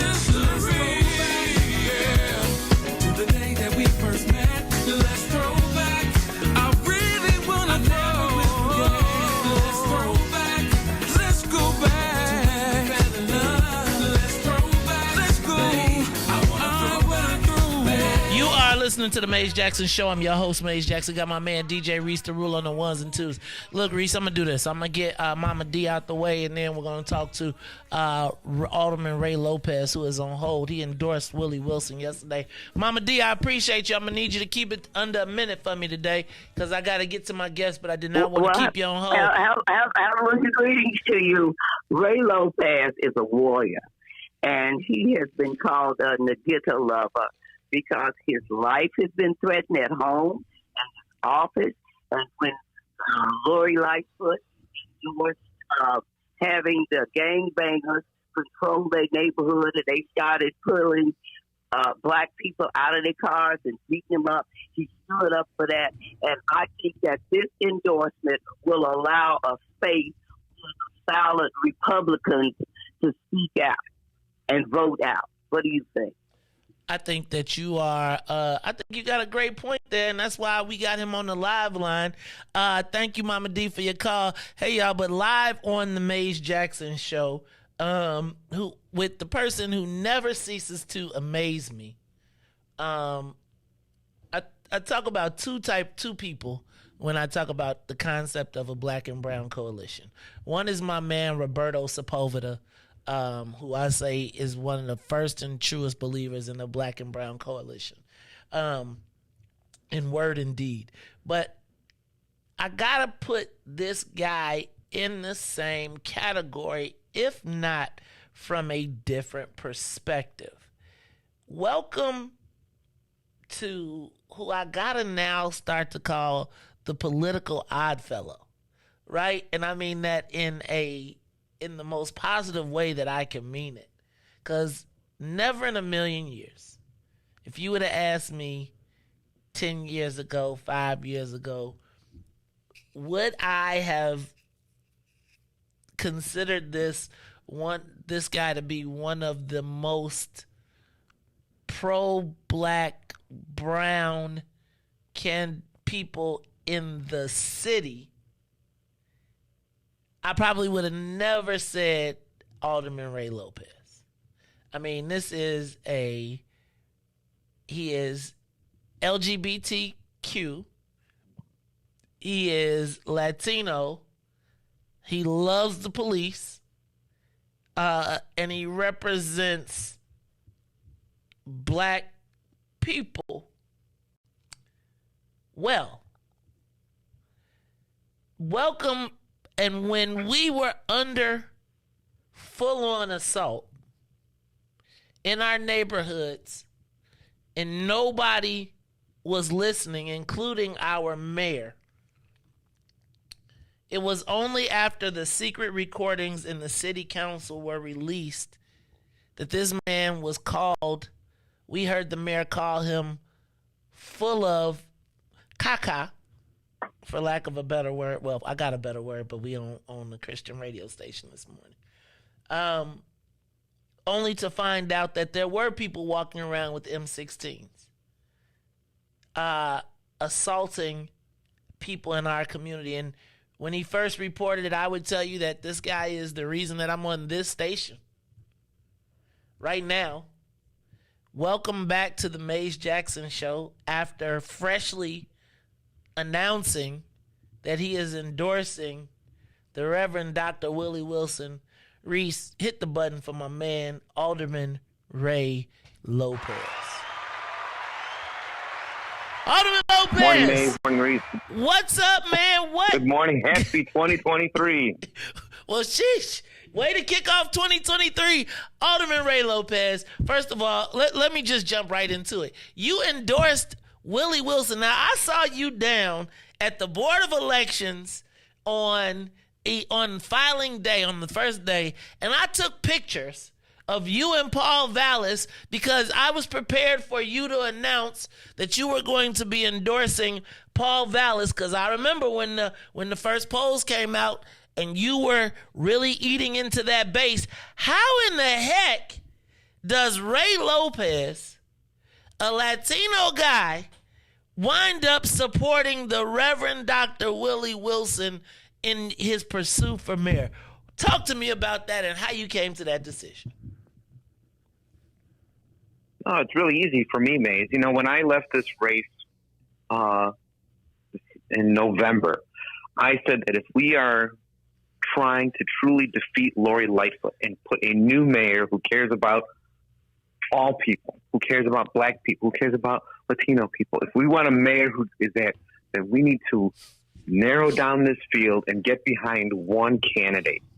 And as I reflected on who that should be, as I started thinking about who best shares my values, my commitment, and who I believe my supporters from across the city can get behind, it became obvious to me that there was one choice. And there was one individual who has stood by me, worked with me, answers my call, and has put in the time, not just during the election season, but in every season. And that was Dr. Willie Wilson. You know, there are many people running this race, talking a good game, writing their white papers and making all kinds of claims and promises now. But where were they when we were trying to break up water contracts to put people to work on the south and west side? Nowhere to be found. But Dr. Wilson was there with me. Where were they when we were trying to help our first responders and our essential workers? Nowhere. But Dr. Wilson was there. Where were they at when our seniors and our families were struggling because of the pandemic and lockdowns and things of that nature? Nowhere to be found. But Dr. Wilson was there. He was there for my community. He was there for many and all communities, in fact. And you have to look back and say, do you want a leader who's going to promise you everything, or a leader who has done something and stepped up in the moment? And I believe that that man is Dr. Willie Wilson. We have grown to know each other as friends over the years. And I believe that in this moment, with the candidates that remain, Dr. Wilson brings not only a moral compass that is missing from this administration, but a willingness to listen and work with all people, building coalitions, not just black and brown, but with the entire multi-ethnic demographic of Chicago, to bring all people together so that everyone can be a part of the solution that moves all people forward and recognizes that no one in this city should fall behind at the expense of another. And I think that that is something that he's a true believer in. And I like true believers, because with them, anything is possible. Now, Alderman, what are your Latino people going to say? Are they going to call you, like in our neighborhood, we got a thing, we call you a sellout. How does Alderman Ray Lopez survive in because you have you have a black and Latino ward, correct? What will your constituents say? And do you really believe that your followers across the city will follow you in supporting Dr. Wilson? Well, let me answer that in reverse. First off, after yesterday's announcement on the southwest side, in the neighborhood I grew up in, people began immediately texting me, thanking me for bringing Dr. Wilson to the southwest side. And they are anxious to meet him and see him all along the Archer corridor, all in the areas where he and I were at, from Clearing to Beverly to Bridgeport. They want to see him and be a part of what he has to say. So yes, I think that we can make that connection because I don't believe that there's a natural gravity towards Paul Vallis in the communities that he thinks he's going to get. There are opportunities for somebody who is genuine, who is real, and who believes in many of the same things that we do, in common sense and protecting community. As far as Latinos go, I think you've already interviewed people who've already revoked my brown card anyway. So I'm not worried about if they call me a sellout, they call me a coconut, or whatever they're going to say about whatever they're going to say. Because at the end of the day, brown on the outside, white on the... Oh, damn. I didn't know y'all did that, They can say whatever they want. I didn't know y'all did that. Okay. Oh, yeah. Okay, go ahead. And I'm being nice because you're on the Christian station, as you said. There's a lot more I could say. But, I'm not worried about what they're going to say. Because I've shown time and again that we have to rise above if we're to rise at all. And I think that many Latinos respect and will understand, one, that I'm doing what's in the best interest of all Chicago, that I'm picking a mayor who will actually appreciate our community, unlike the current mayor who has completely ostracized the Latino community, not hiring, not promoting, not appointing, not including them at all. She gave the Latino community, like the Enlace and all of those guys, all the money that funded the people that were attacking our neighborhoods. What you mean? She ignored the Latino community. I'm confused. You mean the organization that Chuy founded? Wait a minute. What do you mean? Just making sure we're talking about the Enlace that he also gave money to when he was state senator, lost, and they hired him immediately so that he could be their executive director until he took up public office again. The same Enlace, correct? But I'm sure that's just coincidental. Oh. But I digress. Oh, goodness gracious. We got tea this morning, y'all. We got tea. We got to check that Enlace connection out. All right, so now let me back up, because can I tell you, I am so not the believer in, like, when I hear the alls of the world and all people and all of that, I start to get a little nervous. I feel a little different when it's you and Dr. Wilson, right? Only because I feel like you all are the kind of like the antithesis of cancel culture, right? Like, you mentioned him being a man of faith. Like, you kind of called it out. You've been pretty vocal in calling out issues of violence in our neighborhoods,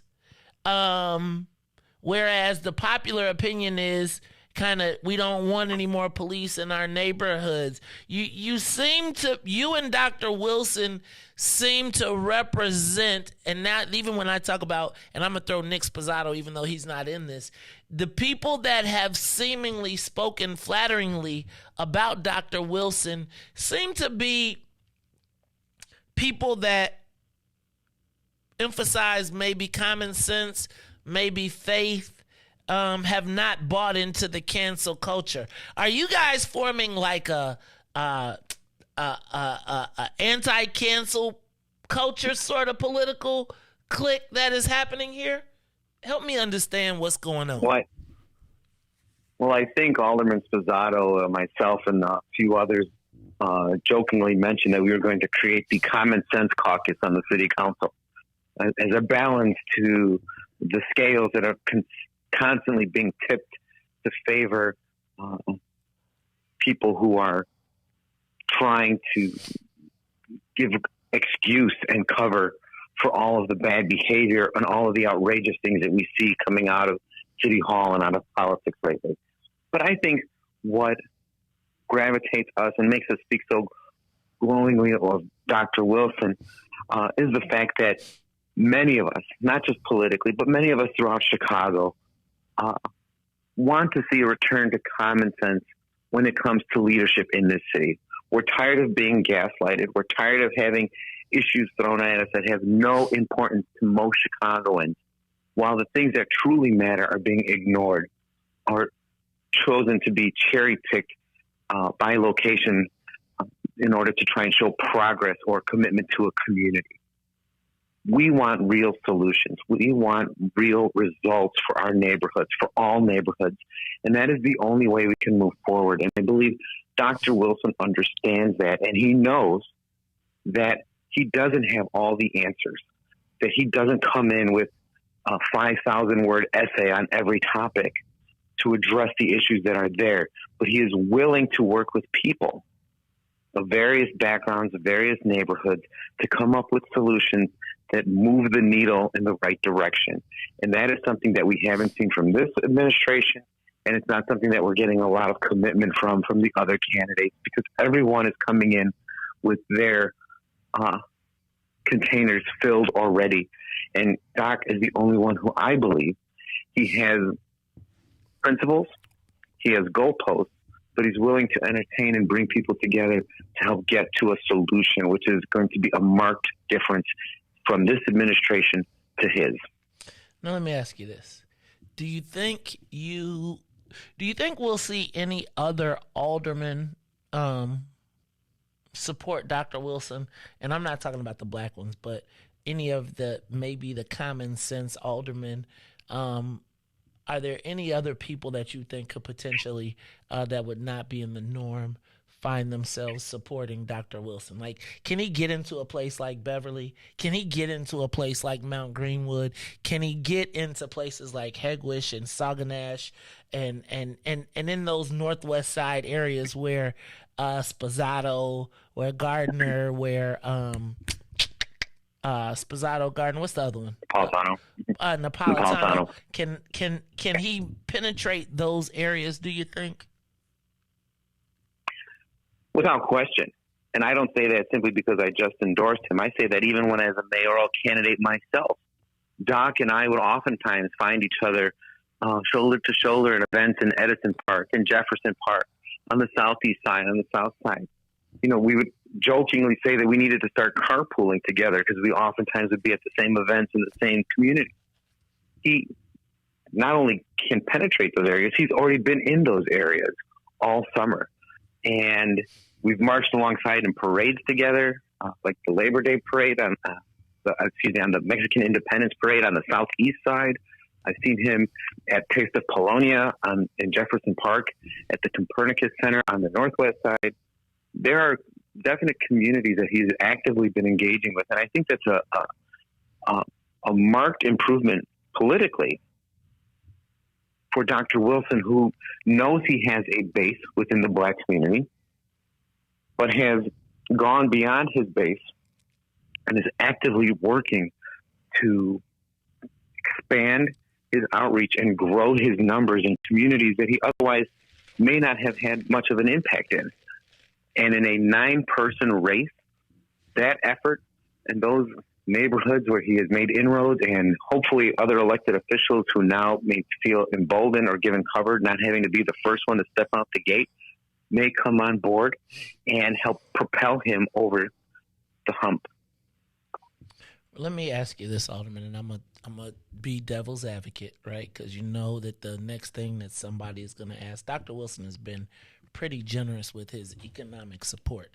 Was there any economic support or any exchange that was made as it relates to this, or down the future? Will he be supporting your financing, your campaign, or anything along those lines going forward? You know, Dr. Wilson has supported, I believe, one of my fundraisers, possibly two, in the years past. There was nothing asked for this endorsement. As a matter of fact, I told him I didn't even want to discuss that because it was beneath what we were trying to do. I think it's oftentimes a hallmark of petty politics when you have to be that transactional. And just as I did with Mayor Emanuel, I don't have to make such demands when I believe I have the winning candidate, where we will be able to transform our city together. All right. Alderman, I still see this on my screen. It's gone? All right, hold on, Alderman, 1 second. I'm checking. Riis saying who's saying we gone? I'm seeing it still on Facebook. I'm still seeing it. All right, so look, Alderman Lopez, so now tell me what's the next step. So will we see you on the campaign trail now out working, and will you be on the campaign trail stomping for Dr. Wilson, or are you going to be focused pretty much in your ward? I'm going to be doing both. I'm going to be focusing on what I need to do to protect the home front, but as well using my network and my ability to go outside of my ward and be in other communities to help raise awareness for him.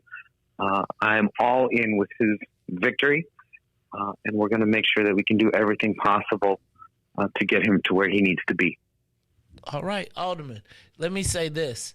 I think this is a huge announcement. I don't know how it works out, but I must tell you, Alderman, that you have been very, very you've been pretty vociferous. Why don't you just run through some of the things, because I always say, what's in it for the black people? And you have typically had an answer for me. So just throw it out there real quick. Give me a little of your black history, what you've done to be supportive of the black community in the past, because I think some people may have forgotten. Well, aside from what I did in terms of stepping out to protect the Black Chicago during the onslaught, during the riots, I've also introduced legislation that would create a category for the WMBE program for American descendants of slaves, ADOS. I produced legislation that would increase our funding for African Americans to be reflective of their demographic stats in the city, from part of 26 and 6% to actually a full 1/3 of city contracts to go to the black community. I have, and representing West Englewood, brought in millions of dollars in outside money to help fully upgrade the community, changing a neighborhood that was ignored in terms of public investment to one that is fully invested in terms of infrastructure. And I continue to be a voice for the community on the Latino side, when oftentimes people choose to pit each other against each other. I'm usually the only one who sees a path forward by bringing them both sides together. All right, that is 15th Ward Alderman Ray Lopez. And Alderman, do you have anything you want to say about your race in the 15th Ward? I want to make sure I want to make sure people realize you are in an election, and go ahead and let them know what they need to do for you. No, real quick, in the 15th Ward, which now stretches from Canaryville to Chicago Lawn and all points in between, I'm running for re-election. I have a lot of new constituents, but we've been working hard to address their needs. They can come visit my website, withray2023.com. Visit me on Facebook. Also know me on Twitter. Or even if you need something on the public side, come visit my office on 64th and Ashland, and I'm happy to help in any way that I can. Hey, y'all, that is 15th Ward Alderman Ray Lopez. He just stepped up and endorsed Dr. Willett Wilson, once again expanding the coalition. Will this be the dam? Will this be the dam that makes the white guys, the common sense caucus break? We'll talk about it all some more. Look, y'all, this is the Maze Jackson Show. Thank you, Alderman. We appreciate you, and we'll look forward to talking to you. Look, I want to open up the phone lines. Give us a call, 872-259-7474, 872-259-7474. What do you think about Ray Lopez endorsing Reverend Dr. Willett Wilson? I want to hear from you. I want to know what your thoughts are. You just heard from him. You believe it? You don't believe it? I see Ella saying that, she thinks this is a conspiracy for Doctor to help Chuy Garcia. I got to be honest with you all. Ray Lopez and Chuy Garcia ran a candidate against Ray Lopez. They actually redrew the map to try and remove Ray Lopez. I don't think that this is a sneak attack for Chuy. I don't, I think sometimes I do think it is an opportunity for Ray Lopez to stick his finger in the eye of the same Latino caucus that has dissed him on numerous occasions for suggesting some of the pro-black issues that he has in the past. But give us a call, 872-259-7474. Kevin Haywood says, do not support Ray Lopez. Kevin got an axe to grind. I don't know what it is. He said, but we gonna, it's like my thing is, I'm okay with everybody having a point, but the reality is news was made yesterday. Willie Wilson picked up the support of Ray Lopez, who was a former mayoral candidate who at one point was polling at 7%, splitting Paul Vallis in half. Right? I think this should be of concern to candidates. Right? What I do think, and again, I want to see this, like, I feel like the white guys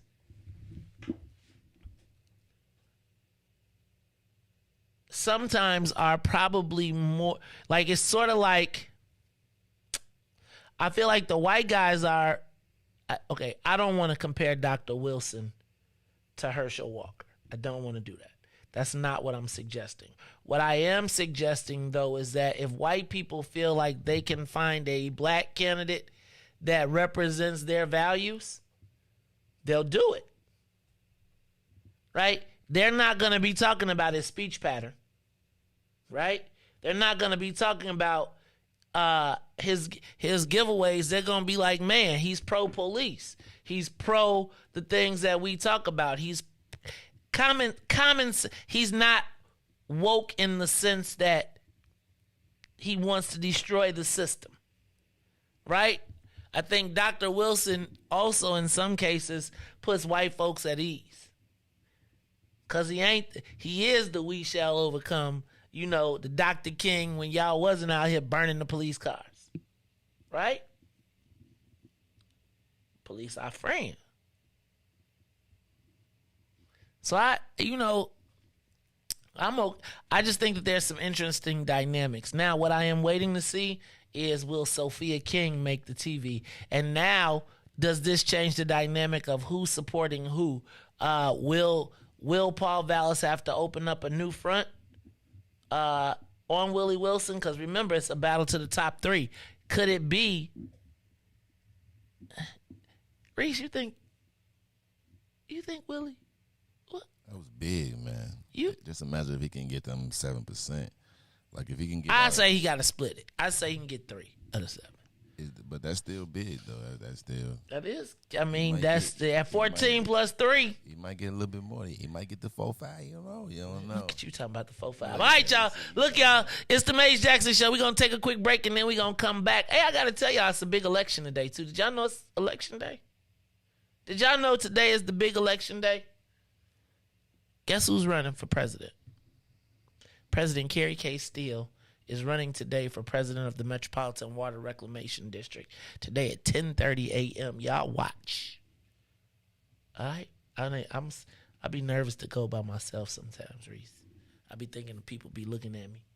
But anyway, y'all make sure y'all let's get this on. It's the Maze Jackson Show. We'll be back after these messages. The Maze Jackson Show. We'll be back after this break. Today, the Biden administration is releasing what it calls a new strategy to fight domestic terrorism. Following a 100-day review, federal officials are now laying out a new plan hoping to deter, detect, and prosecute domestic terror. They went to the Capitol waving their flags and looking for smoke. He was out there looking for justice. They was over there looking for votes. Ashley Babbitt was with him and told all the people that nothing could stop us. She climbed through the Capitol window, breaching security, and called a shot, bro. The media say she a veteran. They paint the picture to make her look greater. But she disrespected the same country that she served. That makes her a traitor. They was fighting police, resisting arrest. On God, I couldn't believe it. I guess blue lives only tend to really matter when it's convenient. Hey, these are the times we witness in history. All because they didn't get a victory. United States is so contradictory. We get equal rights, that's a mystery. Politicians, they more like magicians. You know they got tricks up their sleeve. We point out the flaws that's up in this country. You know they gon' tell us to leave. Somebody try to help me understand it. Always seems like a double standard. They be out here leaving us empty-handed to certain rights we are not granted. The media's the culprit when it comes to the comparison. Cause when it comes to race, they always changing up the narrative. It's terrorism. They say you a patriot, call you a hero. I call it terrorism. And that's on the real. You know and we know, I say it's terrorism. They say you a patriot, call you a hero. I call it terrorism. And that's on the real. You know and we know, I say it's terrorism. They say you a patriot, call you a hero. I call it terrorism. And that's on the real. You know and we know, I say it's terrorism. They say you a patriot, call you a hero. I call it terrorism. We still out here trying to get our reparations, but the government pump faking out here hesitating. I'm out here trying to keep my peace, so I keep meditating. The media make us look bad, they taint our reputation. Look, it's so sad that COVID causing toe tags. You claim you so patriotic, but you ain't wearing no mask. You out here wildin' with your MAGA flags and showing your ass. You wanna be part of some type of revolution so bad. Look, you talk revolution and constitutional rights, homie. I guess we forgot about back in the days when all of the business was whites only. Yeah. George Floyd got justice. Juneteenth got much respect. They made it a national holiday. Man, it's all good, but cut the check. They're giving out all of these vaccines, putting it in you like caffeine. Was it all in the part of the plan? I bet money like DraftKings. It's land of the free, home of the brave. 1776, we wasn't free till 1865, so we wasn't part of that shit. And that there's terrorism. Terrorism.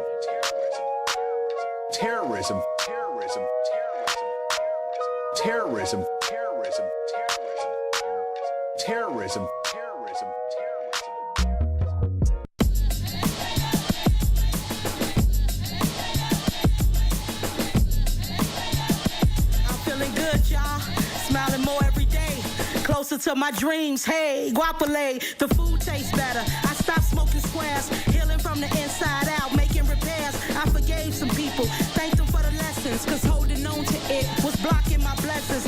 No more stressing, worry dishonors God, so I just pray, and I'm loving my odds. Mingle with like minds, gravitate where light shines. Graduate, masters, your rhymes ain't like mine. Big dank from the west side, this is my best self. Taking vacations, hoping the rest helps. Got a career now, loving what's ahead. My spirit is free from the stuff that I shared. I feel good now, ain't that what life's about? Thank you for new days, something to sing about. Let's do it a new way, more than just talk about. Today's a holiday, that's what it's all about. I feel good now, ain't that what life's about? Thank you for new days, something to sing about. Let's do it a new way, more than just talk about. Today's a holiday, that's what it's all about. I'm feeling so good now, walking on higher ground. Got out the country, visit some new towns, made some new friends, let go of some bad ones. Soon as that took place, everything got fun. My life started going up, opportunities showing up. I'm back where I wanna be, no headaches and throwing up. Reconnect with the homie, it's positive energy, vibes and wavelengths. It's all about frequency. I'm back with my first love, it feel like the first time. I'm back in the studio, this ain't my first rhyme. I wake up every day, blessed as heavenly. Before I ain't say much, now I got much to say. Raise my credit score, got rid of some past debt. Heard that's attractive, well call me a magnet. Plugged into an outlet, living life outright. All on my Kid Cudi, focusing day and night. Right? Now ain't that what life's about? Thank you for new days, something to sing about. Let's do it a new way, more than just talk about. Today's a holiday, that's what it's all about. I feel good now, ain't that what life's about? Thank you for new days, something to sing about. Let's do it a new way, more than just talk about. Today's a holiday, that's what it's all about. Feel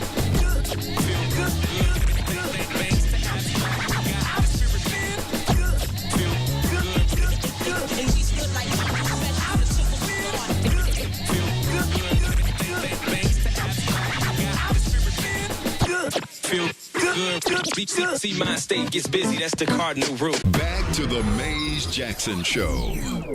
You are listening to the most dangerous show. This is What's in It for the Black People Radio. Maze Jackson. Maze Jackson, the most vociferous advocate for black people in the world. For Ruthie Moore, for Ty Stroger, I am the host of the Maze Jackson Show, asking every single day, what's in it for the black people? And if you don't like it, you can still tell them Maze said, Mayor Lightfoot, man, we ain't accepting that. We ain't accepting that. Let's go. Yeah. Let's get down to business and go ahead and address the facts, man. Lightfoot seems more in black. Rahm Emanuel's another case. He was just as tired. 50 closed schools left much to be desired. Police had Anjanette naked on that body cam. They suppressed the footage so it couldn't touch a lot of hands. Reminds me of that 16 shots in that cover-up. Both of them similar, so I went and dug it up. George Floyd killed, a lot of riots happened in the town. Southside burned and they wouldn't let them bridges down. Grandmother sick, need a prescription and plus a couple groceries. You gon' have to travel just to get it now. COVID-19 out here shutting all the business down. not enough SBA loans to even give around. So many failed businesses that you could put them in the pile. If you don't survive the pandemic, it's gonna sit you down. We sing, dance, play ball, entertain, and crack jokes. Government infested black neighborhoods with crack smoke. System that milked us so bad, we got lactose. Still trying to find out what's in it for us black folks. We sing, dance, play ball, entertain, and crack jokes. Government infested black neighborhoods with crack smoke. System that milked us so bad, we got lactose. Still trying to find out what's in it for us black folks. Shout out to Willie Wilson, hope one day you get to Senate. We need some different players in the game to handle business. Too many shady characters like Madigan and Blago. But when you really break it down, it's typical Chicago. City full of gangsters, it's what the land was built on. Same streets with hood legends, DNA gets spilled on. Crackers out here lurking, trying to get they steel on. Looking for a block to put them Hellcat wheels on. Let us give bogus appraisals a red line. Car crackers out here getting minimal fair time. And I'm concealed carry, I stay with the pipe. But Illinois gun laws giving minimal rights.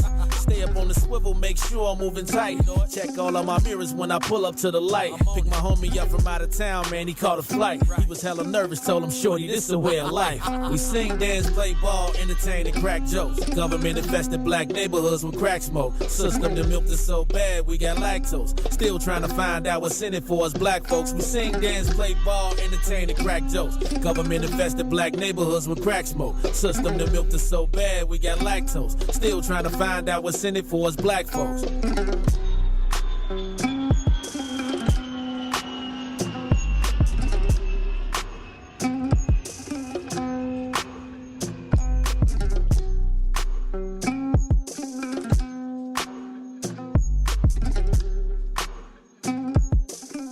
Wake up, Chicago! Wake up, world! This is the Maze Jackson Show.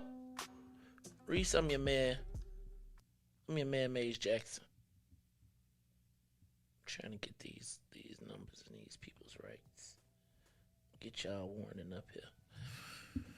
All right, y'all, it's the Maze Jackson Show. I'm your host, Maze Jackson. Reis, we got callers on the line. Don't take it yet. Don't take it yet. Don't take it yet. I want to thank everybody who is tuned in from, who is switching over from WBGX, joining us.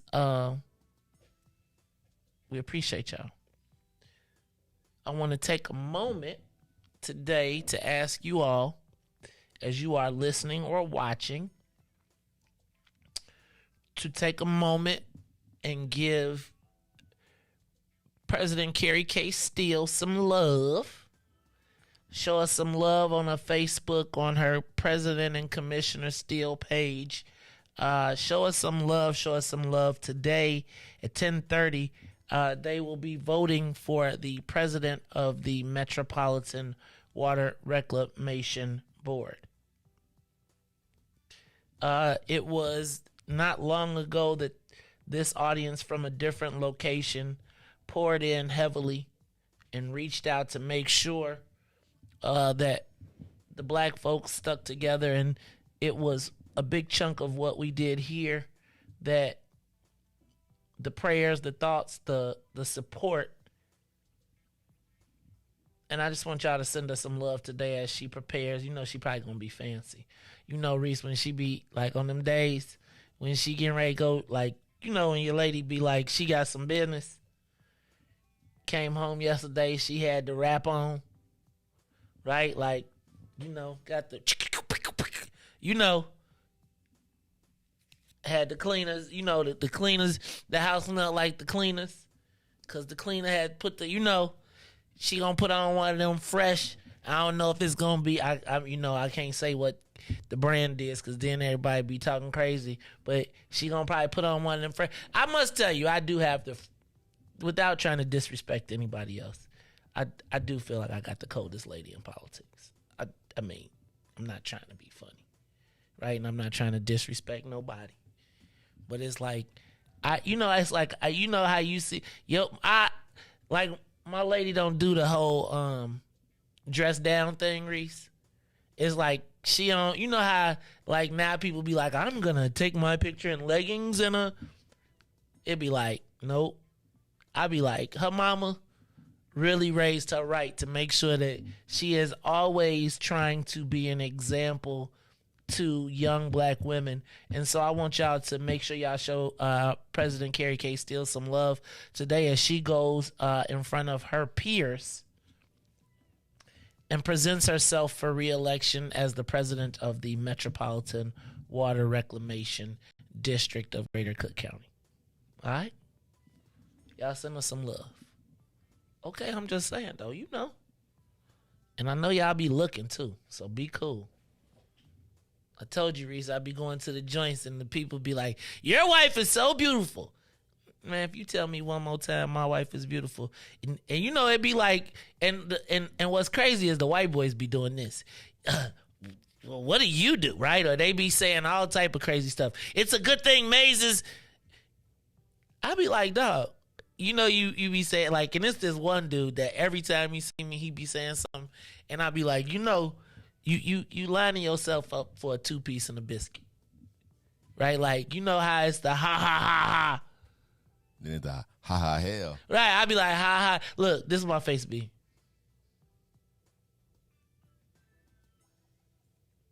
But I'm going to stop because then they'll be talking about some May said.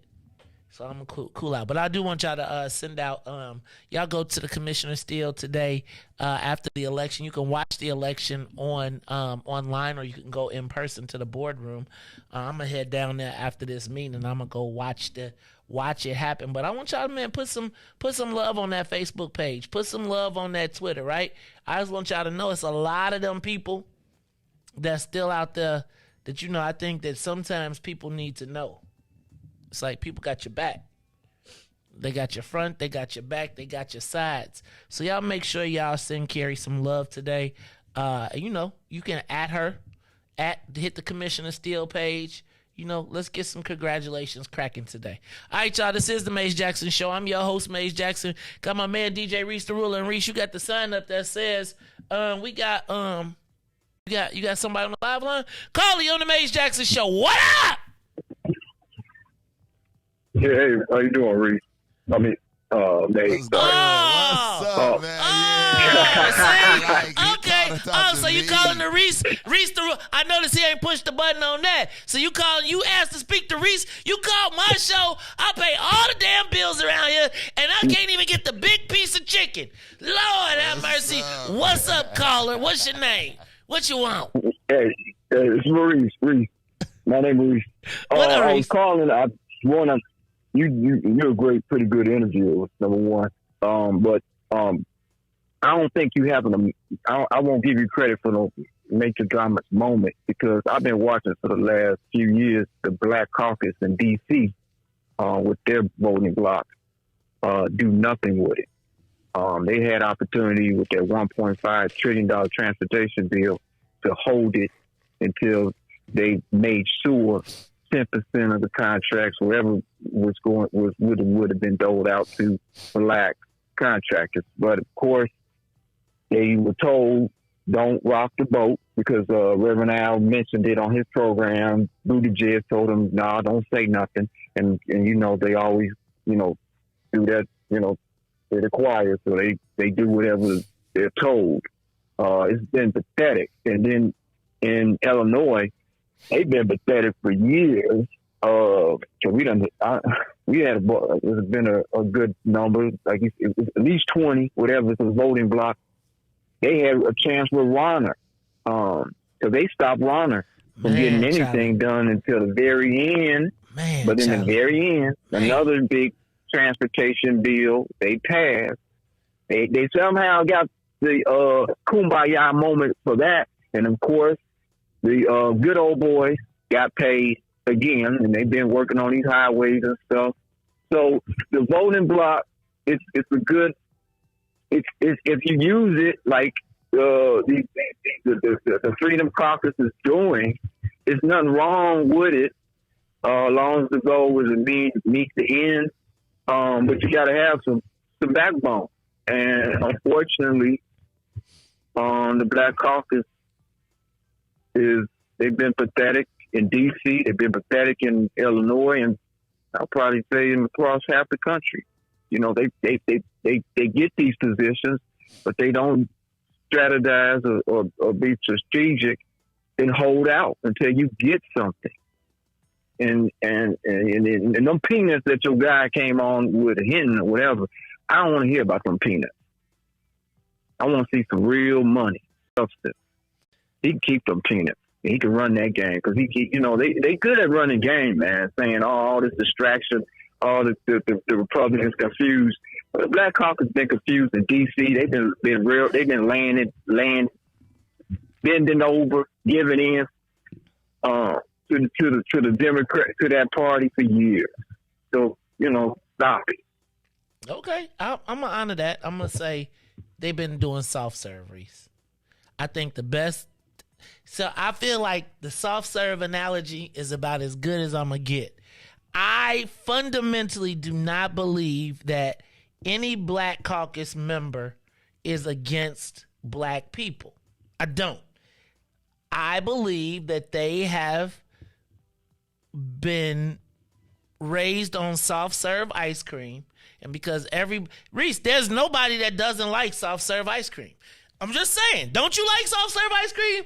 Like, there's nothing better than a McDonald's ice cream, 99-cent McDonald's soft serve cone, especially at the one on on 95th. I love their ice cream. I go to that one every summer. 99 cents is soft, no must. Now, I ain't got to wait no line. I'm going to get it 2.2 seconds. In 30 minutes, in 10 minutes, that bad boy is gone, is poof, and I'm good. Now, if I go down the street to Sean Michelle's, I'm going to have to wait in the Saturday line, right? Nobody want to see a picture of me in the Saturday line, right? Right? That ain't that. So then I get my Sean Michelle's, then I got to lick it, right? It take you about, you know how when you get a double scoop and you gotta work to get the double scoop to turn into one piece, because when you first get it and they stick it on, if you don't eat it, if you don't do everything right, you can knock one of them off. So you got to spend time, first of all, building the bridge between the two cones, right? Then you finally get the bridge between the two cones. Then you turn it into one cone. Then you start to work your way down. Well, that ain't no fun. Because if you do the soft serve, man, you got it all. You done knocked the top off. You to the good stuff, and everybody loves an ice cream cone filled with soft serve, right? And so, and I'm gonna tell you that if you were one of the people who got the soft serve, you think that's your idea of ice cream until you go to Jenny's or you go to Sean Michelle's, and you be like, hold on, now if you go to Jenny's, you're gonna have to wait, or if you go to Sean Michelle's, you're gonna have to wait 30 minutes. Well, damn it, that ain't getting up on social media. Right? And so I really think, guys, that we should move our mentality from people ain't doing nothing. I want to change the analogy. And it's like babies like we all like soft serve because of its convenience.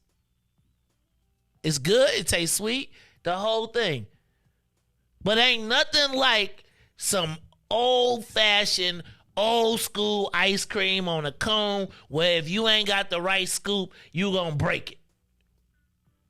Right? How many of them plastic scoops everybody mama buy that's hanging up in Jewel, right?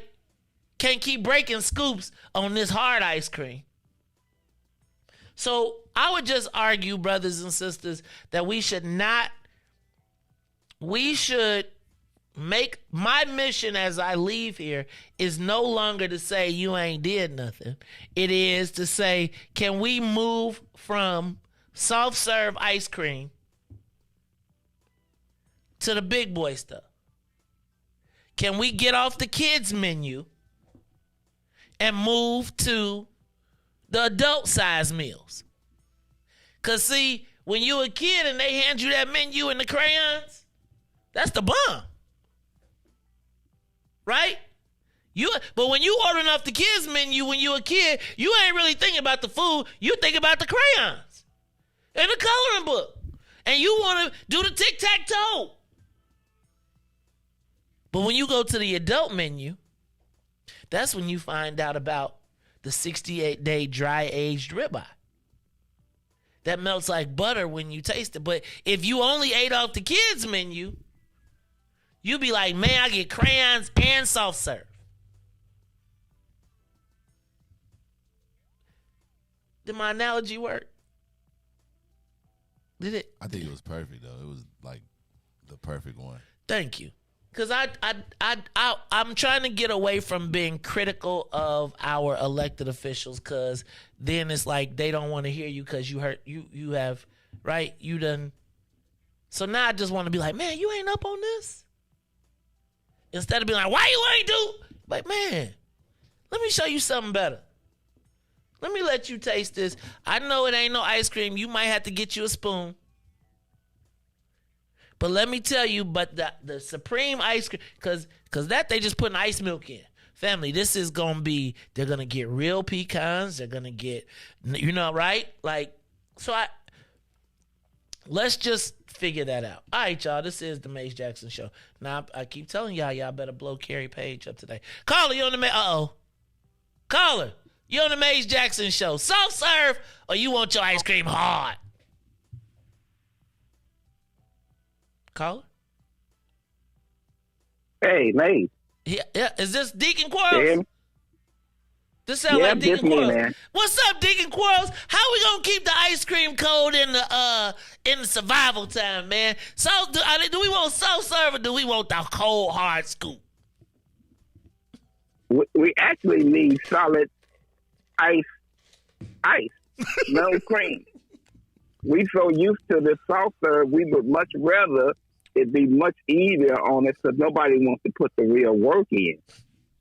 We at a point now that easy is our way of life, but we are people that easy has never been our way of life. In other words, we prefer it easy, but we have it hard. So it's like a soft serve cone, and you go to bite into it and realize it's solid ice. Oh, you're not unhappy with it. It's still ice cream. You understand what I'm saying? But we had to put the work in it to digest it, to devour it. And we don't want to put the work in. We better just lick it. But anyway, I digress away from that. My point is, but actually what I call for, Reis, I'm sorry, there I go. What is going on? What y'all trying to tell me something? No, wait. No, I'm gonna tell you what happened. I went to a brother's joint, right?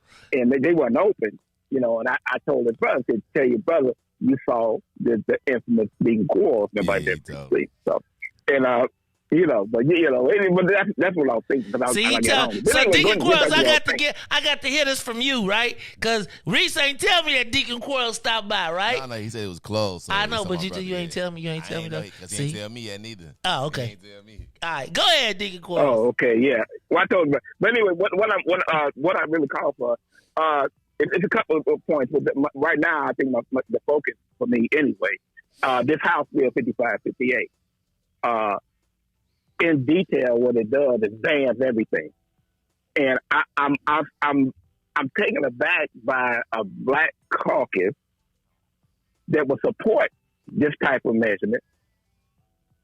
Basically, that will disarm people completely. It bans nearly everything that people have. But I'm also surprised, and I guess I'm not, by the parity of the narrative by clergy, black leaders, and to some victims. Now, don't get me wrong, the Highland Park thing was a tragedy. I get that. But we got to remember that on that same day, 50-something people were shot in Chicago, but you don't hear that narrative as much as you do about Highland Park. We have the strictest gun laws in the country, yet this boy was able to get his gun. Not only was he able to get it, but his father signed for him to get it. But the laws in place and exist that would have prevented that from happening. I don't understand why the Black Caucus is not focusing on those issues that really matter to the communities that they supposedly represent. Gun violence in the inner city and in our city is not the result directly of people unlawfully buying guns. It is the result of a system and a continued policy of disinvestment, disenfranchisement of certain groups of people, and what do you expect to happen? Now, I get that, it shouldn't. There's no excuse for that. But when you continually deny and continually do not supply the resources for a community to thrive and survive, this is the result you get. But nobody has said or even talked about some type of massive investment into the communities that really do have the vast majority of gun violence occurring in. We hear, oh, it's a health epidemic. It's a this epidemic. Well, I mean, if you're going to ban, if their way of thinking, to me, that means you may as well ban locks and doors and keys, because you're going to take away the ability of a person to protect themselves from the very people who are committing these crimes by using a law that people who abide by the law usually follow. Criminals don't now, mind you. You're taking away their ability to defend themselves. Look at the history of gun control. Look at the history of denying people weapons in the African American community. It was designed to keep African Americans unarmed. Deacon Quarles, let me jump in real quick right there. Let me jump in real quick there, because I was watching the special on Frederick Douglass, and he said the most symbol that the biggest symbol that black men were free was the ability for them to own firearms in the country, right? And I also think that the funny thing is with this Highland Park thing, and I haven't talked too much about it, but you all realize that there's about to be an assault weapons ban that they're trying to pass in the next 3 days, right? That would say that you can't have high capacity magazines. Your magazine would be limited to 10. It would ban assault weapons. It would raise the age. I'm okay with raising the age to 21 to get the guns. But my thing here with this whole premise is that the black community is not. This isn't every TV commercial. Has anybody seen a TV commercial that shows white people crying, talking about the murder or the death because of the white Bobby Cremio in the suburbs? No. Every TV commercial that is running ad nauseum is running with black people telling about their stories of black death, being shot by suicide, but not by suicide, being shot by weapons of quote unquote mass destruction, which is really guns with switches, which is really the problem. Now, what you see on every TV commercial, though, is these black women and black families and love. And then yesterday I turned on the TV and I seen all the black pastors lined up talking about we have to pass this assault weapons ban, and they are all being put together, orchestrated by white folks in the suburbs, right? And the contract for the person that is getting this done and passed, that is putting black folks in front, is a white woman, right? So the white woman, everybody understands the hypocrisy of this assault weapons ban. It's really only moving because the shooting happened in Highland Park. Same day 50 black people were shot, or 50 people were shot in the city. We see people shot in the city with assault weapons every damn day. There was no talk of an assault weapons ban, no diss to the people in Highland Park. But right now, all these black people who was seeing their families killed by all these years, now all of a sudden they activating y'all, and now y'all on TV spots, and now y'all are on because it looks hypocritical as hell that black people die from assault weapons every day. Now all of a sudden somebody died in Highland Park, and now they done hired a campaign to pass an assault weapons ban. Man, don't get me started. Go ahead. I'm sorry, Deacon Quarles, because then we got calls. But May, let me. Hey, May. Go ahead. You good? May. You good? Let me clarify. Let me clarify on one thing. The assault weapons and semi-automatic weapons are two different things now. We got, and that's how the narrative gets convoluted. The majority of the killings in the city of Chicago are handguns which have been modified, okay, with switches, okay. Assault weapons, which basically AR is really not an assault weapon, because if you look at the caliber, it's up size of 22. It's a small round. But anyway, what I'm saying is, they always fall back on, we got to get rid of assault weapons, when assault weapons is not the major weapon used to commit the majority of the crimes in the black community. And then that bill not only bans high-capacity magazines, that bill bans nearly every semi-automatic weapon that there is. It goes across the board, banning so many things, and most of those things are the majority of the things that the people who own firearms own.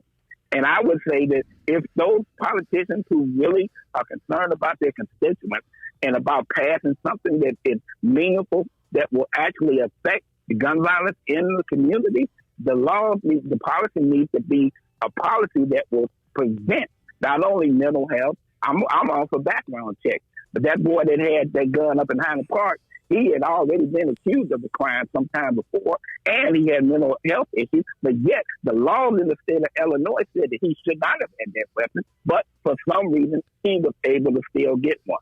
So now, you saying that passing a law is going to be something that criminals are going to go jump up and say, oh, that's a law, I better start following it. No, that's not going to happen. But you want to disarm the people who need to defend themselves from that very element that you are protecting, in the sense, by passing a law to disarm the people who need to protect themselves from them.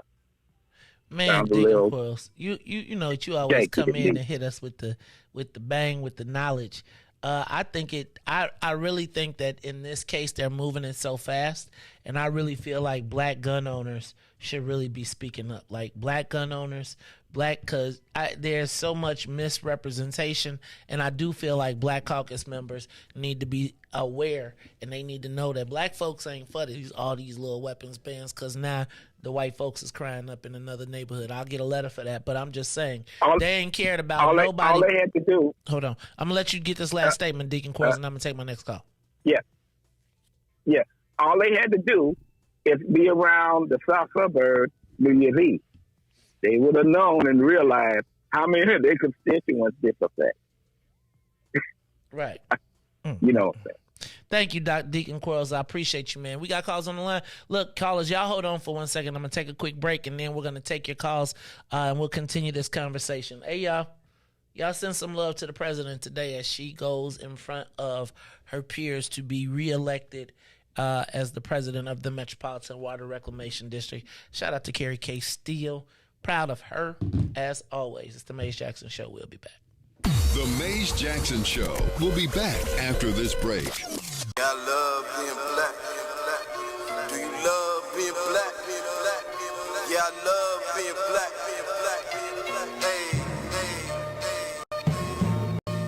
I do this for my people all across the globe. It's break. The skin I'm in fit me fine, tailor-made, yeah, I'm comfortable. And so it seems I'm still chasing my dreams. They told me, watch my steps, they want to pull the rug from under you. This is transparency, my life 3D. You live every word that I utter, reporting live from the gutter. Where the mind's hard to change, but we don't give up on our brothers and sisters. Cause we all need one another. The time's getting closer, revolution, feel it coming. I can smell it in the air. Inhale it, let it embody you. Because chances are the cops pull you over, they body you. Plus we don't trust each other, so there's just another obstacle. Why jump hurdles to make a change? It ain't optional. Olympian mindset in this booth with my binoculars. I see my vision getting clear, just as what a prophet do. My music touch the people's soul, black power gospel tunes. So many styles, watch me kick them like they soccer moves. Falling rank and file, this is my platoon. Soldiers at attention, ain't no Willie lynching. This the program, who they think they kidding? Reinvent the system, total reconstruction of our mental stigma. This ain't a game, boy. Still they think I'm talking about Nintendo's, that's a shame, boy. Augment reality, better fix your brain, boy. I love my people, hope they love me black. I'm going hard and ain't no holding back. Watch me react, I put my fist up in the skies like a beacon for believers that one day we return to our greatest if we seek it. All the glory we can obtain it, keep reaching. I'm painting this picture, I hope you see it. Guess what the theme is? I love being black. We turning up. I love being black. Say it loud. Man, I love being black. One more time. I love being black.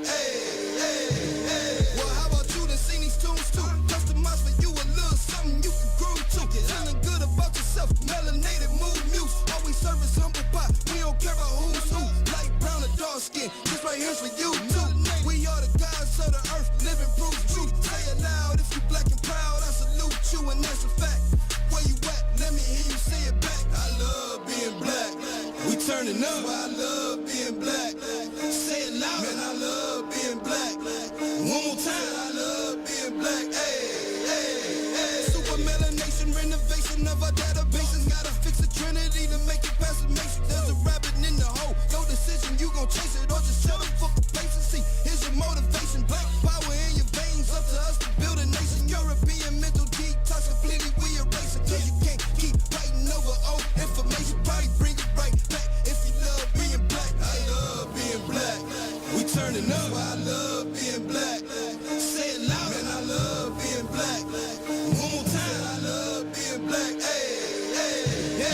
listening to the Maze Jackson Show. I'm your host, Maze Jackson. Got my man DJ Riis to roll on the ones and twos. And Riis, we are rounding the corner. It's almost time for us to wrap this thing up. I got a lot though. We got people on the line. How many calls we got? We got some calls. All right, well, let's take the caller. Caller, you on the Maze Jackson Show. What up? Shalom, my brother. What up, King Israel? Happy New Year to you, brother. I feel like we ain't seen you, but I seen you because I done seen you on the internet. Yes, I done seen you being a freedom fighter. I done seen you addressing nooses all around. Man, boy, what's up to the freedom fight? Because, you know, I'm on my way out. You know, I'm about to. Hey, I want you on my retirement. Yeah, I see, man. I want you on my retirement. Ice cream. I want you to be on my retirement fund. Man, come on. Hey. Look, you know, I'm having an ice cream party. I'm going to have ice cream party. I'm going to have sprinkles. I'm going to have caramel. I'm going to have whipped cream.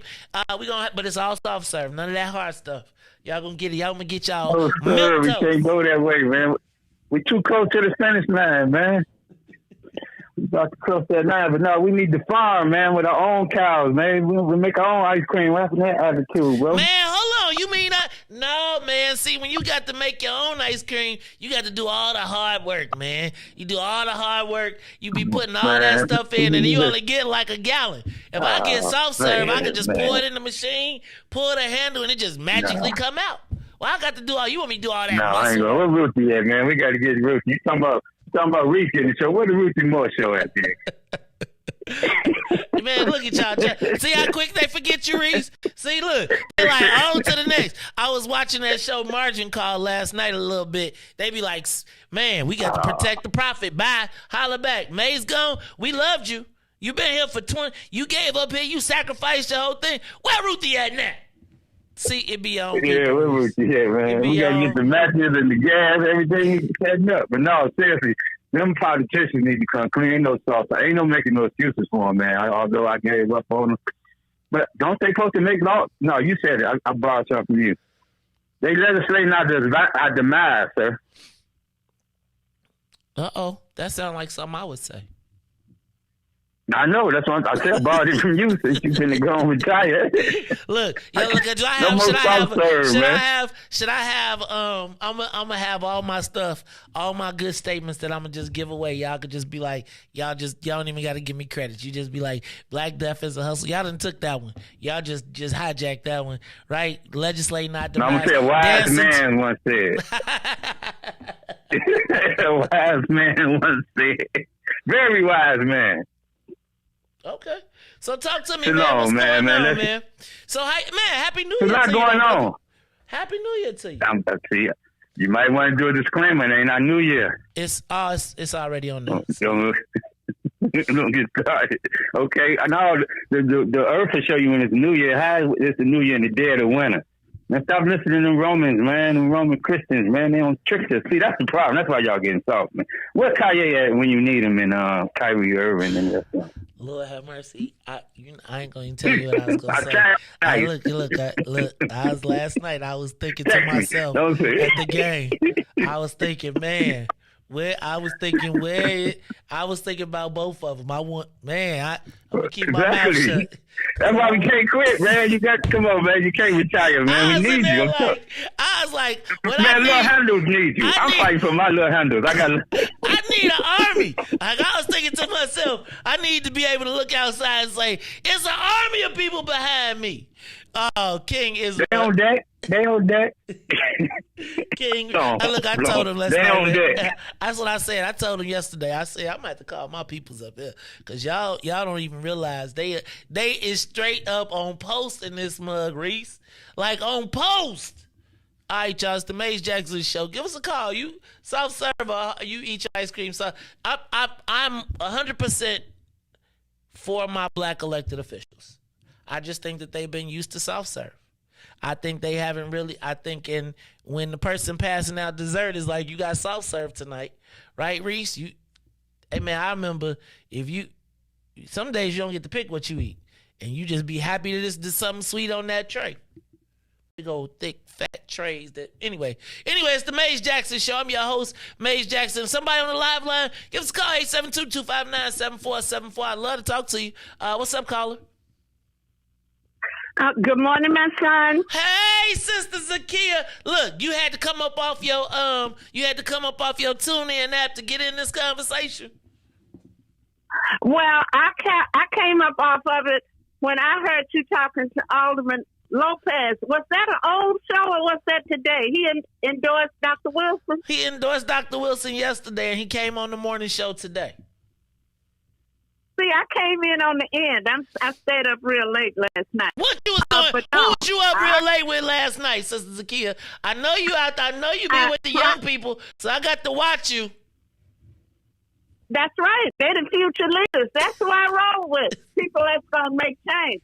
But I'm up trying to get people out to this meeting this morning at 10:30 at Walworth School, where they're letting the undocumented, illegal agents come into the school and stay. They're having a rally this morning, and I've been up talking to people who are going to be there this morning at 10:30 on 64th and University at Walworth School to deal with this. Hold on, the point is, tell us what's going on. Well, the point is, we're not against helping people, but we are against this system ignoring black people's need to bring in non-taxpayers. We pay tax. Our sons and uncles and daddies been to the war. You got homeless veterans out there that you don't even care about. You're not trying to feed them. You're not trying to find a place for them to stay. So we got a serious problem with what they're doing with the illegal undocumented immigrants in our community without knowledge of the community, especially, and the elected officials. So that's why I was up late. But this is what I want to talk to you about, my son. Yes, ma'am. Black people didn't just start fighting against gun violence. You got to know that, May. We used to demonstrate in front of Chuck's gun shop. Reverend Jackson, Father Flager, who I respect wholeheartedly. Okay? Now, there have been other times that we have been to other places, demonstrate, because we know people close up, family members that have been gunned down and shot down. So we sympathize, and we're trying to get something done. And so what if this is all about white women? And it is. If they can pass the bill, then so be it. Hopefully that can be a deterrent. That can be a help. We're trying to do something. Remember, we couldn't get Dr. King's holiday recognized unless we accepted, what's his name? And I didn't even know who he was. Pulaski Day.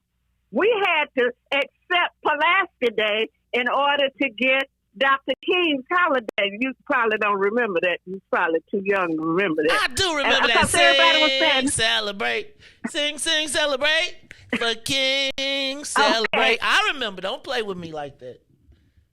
Well, see, I'm just trying to say, if we can get this, if white women got to come up in here and they sympathize with them, so what? Because our people are dying the most. Our young children are dying the most. Do you know, I know a lot of people who have their family members killed from gun violence. And it bothered that sister that I was standing next to in the Chicago Tribune. I've been standing with her ever since they gunned her son down. Okay? I sympathize with her. And I met the mothers. Sometimes I meet with them. They all come together to sympathize with each other. Because, see, it's different. When a mother loses a son, see, that's a different thing, boy. They hurt from their daughter, but they really hurt when they lose a son. So I'm just saying this to you. I know there are other components of why folks need their guns, and people do need to protect themselves in their homes with their guns. But I don't think you need to walk around with a weapon that shoots 10 and 15 and 20 times. But you're not walking. What are you looking? Ain't no bills. Ain't no Sister Zakia. But Sister Zakia, the people who go licensed and do follow the rules to buy the guns, it's not us that's the issue. right? It's not the people who go in and say, okay, I can buy an assault weapon. I can't walk around with it. I'm not carrying it in my car. I'm taking it from my car to the range. I do want to practice, but I do want to have this in my house to protect me, as compared to the people who, once we give up those guns, them other people still buying them. And it ain't the assault weapons. Like Deacon Quarles said, it is people putting a switch on a Glock and then going and spraying the whole thing. The only thing I'm saying about this law right now is that the moment that we finally have access to be able to protect ourselves, and they have got the most restrictive laws in the state, and it ain't stopping none of the people who it didn't stop. They got Bobby Cremo went through every rule to get the gun, and they're using that. I just think this. Right? Like, they are using our pain and suffering to tell me, if you say to me, Maze, if you are outside with this, get caught outside with a gun that does XYZ, I'm a penalize you for whatever else. You can put all the restrictive penalties on somebody that is using the gun illegally. But if I have the right you can't be. Go ahead. Maze, you can't be penalized if you got the proper credentials. Okay, so then what is this law doing? You got the What is the law doing? Because the people that are buying illegal guns are not going to if y'all want to shut down Chuck's because they're straw purchasers, then I'm gonna let you say that. But for me, what they are telling me right now is I cannot. If they pass this law, I cannot own a rifle. Right? I cannot. If it looks a way that looks good on TV, I can't own it. I was just shooting one this weekend. It's a rifle. You can own a rifle if you a hunter. If you're going out to shooting, you get the credentials to own a rifle. If you go out, no, they're banning. They said you can't have an assault. You cannot have the ARs or those long guns. They tell you can have a deer rifle, but I want to shoot me a gun. Just saying. What? That keep it in your house, please. They say you can't have it in the house, though. I do, Sister Zakia, but my thing is they're telling you can't even have it. You can't have it. You can. No, you can't. You can. They are banning. If you have it already, you can, but they are banning assault weapons. They're banning them. Right? They are banning, so you will not be able to buy them credentials or not, which is why this is going to get challenged in court and it's going to lose. But the premise is JB is doing this to say, I know we can do it because I did it in Illinois. Now, if he loses in court but he passes the law, then he can blame it on somebody else. I understand what you're saying. All I'm saying is this law that they trying to pass right now is they using us to get sympathy for somebody else. That's all. Well, Maze, and I gotta look through that law. I need you to, Sister Zakia, because brothers and sisters need to. I'm not clear. I need you to look through it, though. I'm not clear on this rifle thing. But I have to go through that. But here's what I'm clear on. I'm clear that I'm tired of seeing mothers crying and fathers crying because their children were innocently walking down the street, sitting in the living room, walking on the sidewalk, and they got gunned down, shot up. I'm tired of that. And I am too, Sister Zakia. I'm sick and tired of that. Sister Zakia, how many of those people that we see? But just let me ask you real quick: how many times of all the people that we've arrested for gun violence, for whatever, how many of them committed it with a firearm owner's ID? Probably little to none. Right? Very few. So even if you put more restrictions on me, I'm putting my gun in my house. If I have the intent to come out and kill someone, the law is me being able to have that gun in my house is not going to be the issue. I'm just telling you. Okay, next topic. Next topic. I don't quite. Okay, you know where I stand, and I know where you stand. I don't exactly know what you're talking about.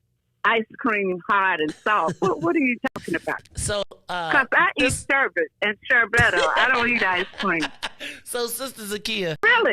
No. Seldom I eat ice cream. So let me tell you what I was talking about. So, what I was talking about, Sister Zakia, was the fact that somebody called in and says, our elected officials don't do nothing. And I said, no, it's not that they don't do nothing. And I tried to create a metaphor. What did I say they were like? So I created a simile where I said, they think of them as ice cream. But you have two types of ice cream. Soft serve, which is what we get from our elected officials right now. So I don't think that they don't think they do anything. They just do the stuff that is easy to do as compared to the hard ice cream that takes a lot of work to make a good scoop and to put it on, and then you got to dig another scoop, and then you got to mold it, and you got to eat it right, and you got to lick the right side, and you got to do all the work. Whereas if you just get the soft serve, you can just get to start licking, and you ain't got to worry about no strategy. You just eat it till it's gone. And so I don't want us to say that our black elected officials don't do anything. Right? They just don't make the hard ice cream. They like soft serve. What we got to do is get them to understand that while soft serve is good, if you add you some real ice cream made with some real cream, add a little buttermilk, plus you could throw some caramel in there, throw your little cookies, you can add it, and you can make something that could be way more tasteful and more sustaining for our community. That's all. All right, y'all, this is the Maze Jackson Show. Sister's a Kid got me all caught up. Talk about because Deacon Quarles done took us off. Man, y'all know I make some bomb ice cream though. Homemade in the machine? Uh-huh. Yeah, my grandma told me that. So there's a couple. So I remember this one. Y'all remember the old school when the wood bucket, and then you had to go get the salt, and then after you got the salt, then you had to pack it with salt and ice, and then you put the beater in there, and then you had to put the custard, and then you had to turn it. Yeah. Then it got to be, then you got the one that was electric. It was the motor that sat on with the wood, and you'd be like, dang, Aunt Mary Lou, how long for the ice cream? And it'd be 2 and 3 hours, but it came out good. Then Carrie stepped up the game. She bought me an automatic ice cream maker where you just throw the thing in the freezer, and the barrel freezes, and then you plug it in, and it turns it cold. But you got to put all the ingredients in it. It's dope, bro. It's like super. It's just, you just got, instead of having ice and salt, it's like the frozen stuff is inside of a container. So the problem is you got to have enough room in your freezer to put the container in there to freeze it. So then when you plug it in, boy, but within an hour, Reese. Within an hour. Woo, no. My grandma used to have us make that all the time with the electric. At first we had the wood one when I was a little kid. Then we moved to the electric one. We thought we was on. Like, we couldn't wait till the summertime hit if we was going to use it. And then, you started, like you said, with the ice, the salt, turning it, do all that. And just to see now is you can just put it into your freezer now. You put the thing in you still got to put it in the machine, and it still got to spin around for like an hour and a half. Hour and a half. Okay. Now you let it spin and keep spinning it, get harder and harder and harder and harder.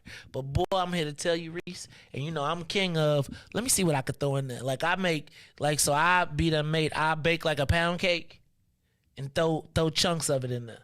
Then I throw some caramel in there. Or Reese, I throw some pecans, and then I make throw some caramel in there, some pecans, and then I crunch up some Salerno butter cookies, and then let it mix all up so you have ice cream and cookies. Like I be making my own Ben and Jerry's. Like I'm like, ooh, what can I add to the ice cream to make it fresh? But see, Reese, I've been staying off of it. That's why I ain't got no belly poking out right now. Y'all know I ain't had no ice cream this year. I stopped eating ice cream like in December. Really? Not because I used to eat so much of it, and I'd be like, "Oh, this won't hurt me." It's only been like a couple of days in this year, though. Yeah, but I haven't eaten it since December, so it's like you gotta understand, Reese. I eat a half pint every night. Like, how you do it? That's why I'm so regular. Because I'll be calling you like, boss, I ain't coming in today. I ate a half a pint of ice cream. All right, y'all. This was a fun show today. I think that was big for like Willie though. As we recap, man, that might put him. All right, so reports. I'm gonna read you. Chicago Index poll shows Lightfoot in 4th place in the 2023 mayor's race. Garcia, Johnson, Vallis leading the race for mayor, Chicago mayor. The Chicago Index, a collaboration between the Daily Line and Crane Chicago Business, conducted its second administration of the 2023 race for mayor survey from November 29th through December 14th.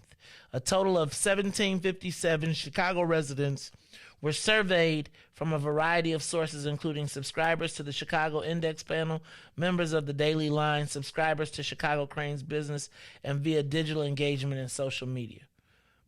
Results were weighted on age, region, housing, tenure, race, ethnicity, and gender, so the sample was consistent with the demographics of Chicago. The margin of error was +3 or minus. The survey shows Mayor Lightfoot trailing challengers Jesus Chuy Garcia, Brandon Johnson, and Paul Vallis. Garcia and Johnson are tied for first place, each receiving 25% of the vote, while Vallis and Lightfoot each received 15% and 11%. All other candidates received 5% or less of the vote. They saying Willie ain't in the top. See, but this was this after he did the? Oh no, this was December, but this poll was done November 29th through December 14th. Yes, I think with that, and they gonna factor in the points that he can gain and the little traction and everything. I think it's gonna all be changed.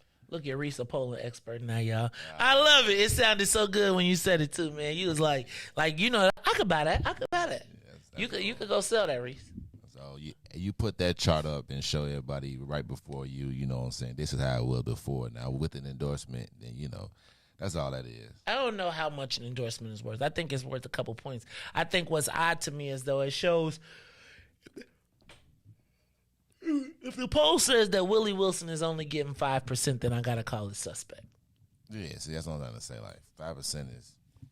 They saying it's 5%. Even in November, like to me, and then it says that Brandon Johnson is and Chuy are in 1 and 2. Brandon Johnson. See, that's what I'm saying. Okay. That's what I say. Everybody make polls. Like my. Look, there you go. Like my man, I told you. Lori already said. She said a year ago she won. You didn't know who she was, boo. 4 years ago, you didn't know who she was 4 years ago. Now, as May say, look at me now. Look at me now. Look at me now. Look at me now. So, so that's what she's saying. Look at her now. So anything's possible. I think that was a big endorsement. And I really think that could put them for sure almost in the top 3, if not in the runoff conversation. Yeah, I feel like this Chicago Index poll, like based on the people that they polled, like if they say the Daily Line. And all of the people that they said, these are insider predictions. These are not. This is not the mainstream, right? It's their base. Do you read Crane's Chicago Business? Nah. Do you read the Daily Line? Nah. Okay. So they're saying it's based on their subscribers, and their subscribers. Hold on. Let's say a variety of sources, including subscribers to the Chicago Indexes panel, members of the Daily Line Chicago, subscribers to Crane's Business, and via digital engagement on social media platform. Yeah, nah, I'm not giving this too much credit right now. That's an insider poll. That's why I said, Huh? Just somebody to just, want you to look and see what they did. I don't think that poll was too accurate. Somebody said go back to the crank. You go back to the crank. Ain't nobody got time for that. Randy Spann. We gonna cut Randy Spann. Randy, we gotta meet all these people because Randy, Randy been to your joint, right? No, he has. Oh, yeah. He said he went to both fields. So my thing is, Randy be sitting amongst us talking smack, and we don't know it's Randy. We gonna get Randy though. We gonna smoke him out. You probably didn't say his name and that. A lot of so many people, man, and I always think y'all come up there all the time. What? Up at both fields, and they just want to hear me say, "Oh, that's Riis." Man, how you feeling today? See, how much you gonna charge me to be your agent? How you feeling? See, I got see, you look at, at that. 1%. See, I know my worth. 1%. I know my worth. Nothing. Let me see. I know my worth. I know my worth. Look at that. See, I want a commission. See, Bofield's supposed to say, Maze, we are going to cut you your celebrity endorsement deal. You keep endorsing us, and we will cut you a deal for ribs and wings, and we'll feed out. That's cyclical. See, food we might can help. See how they do. Do they pay for the food? Who? Do you trade the food? Do I trade the food? Do when they come in there and say, Reis, let me hit you from both ends. No, I'm just giving you a hard time now. They don't. But you be like, how much is that? That'll be $29.99. Thank you very much. Now we got you. Okay. All right, y'all. It's the Maze Jackson Show. Anyway, I'm giving you a hard time. I want to support the businesses. I know what it's like to have a business. Speaking of business, just say this real quick. Nah, I ain't gonna even say it. Look, y'all do me a favor. Carrie is probably somewhere in her car on her way to the drive to MWRD, where she is going to present herself as president. I also want to remind you all that I told you about a person, place, or thing that still has not shown up at court. So I want y'all to just be vigilant because the threat still remains. All right? So look, y'all, this is the Maze Jackson Show. I am the host where every single day we ask the question, what's in it for the black people? And if you don't like it, you can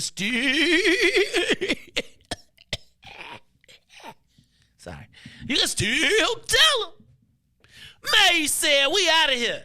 Peace. Let's get down to business and go ahead and address the facts, man. Lightfoot seems more than black. Rahm Emanuel's another case. He was just as tired. 50 closed schools left much to be desired. Police had Anjanette naked on that body cam. They suppressed the footage so it couldn't touch a lot of hands. Reminds me of that 16 shots in that cover-up. Both of them similar, so I went and dug it up. George Floyd killed, a lot of riots happened in the town. Southside burned and they wouldn't let them bridges down. Grandmother sick, need a prescription and plus a couple groceries. You gon' have to travel just to get it now. COVID-19 out here shutting all the business down. Not enough SBA loans to even give around. So many failed businesses that you could put them in the pile. If you don't survive the pandemic, it's gon' sit you down. We sing, dance, play ball, entertain, and crack jokes. Government infested black neighborhoods with crack smoke. System that milked us so bad, we got lactose. Still trying to find out what's in it for us black folks. We sing, dance, play ball, entertain, and crack jokes. Government infested black neighborhoods with crack smoke. System that milked us so bad, we got lactose. Still trying to find out what's in it for us black folks. Shout out to Willie Wilson, hope one day you get to send it.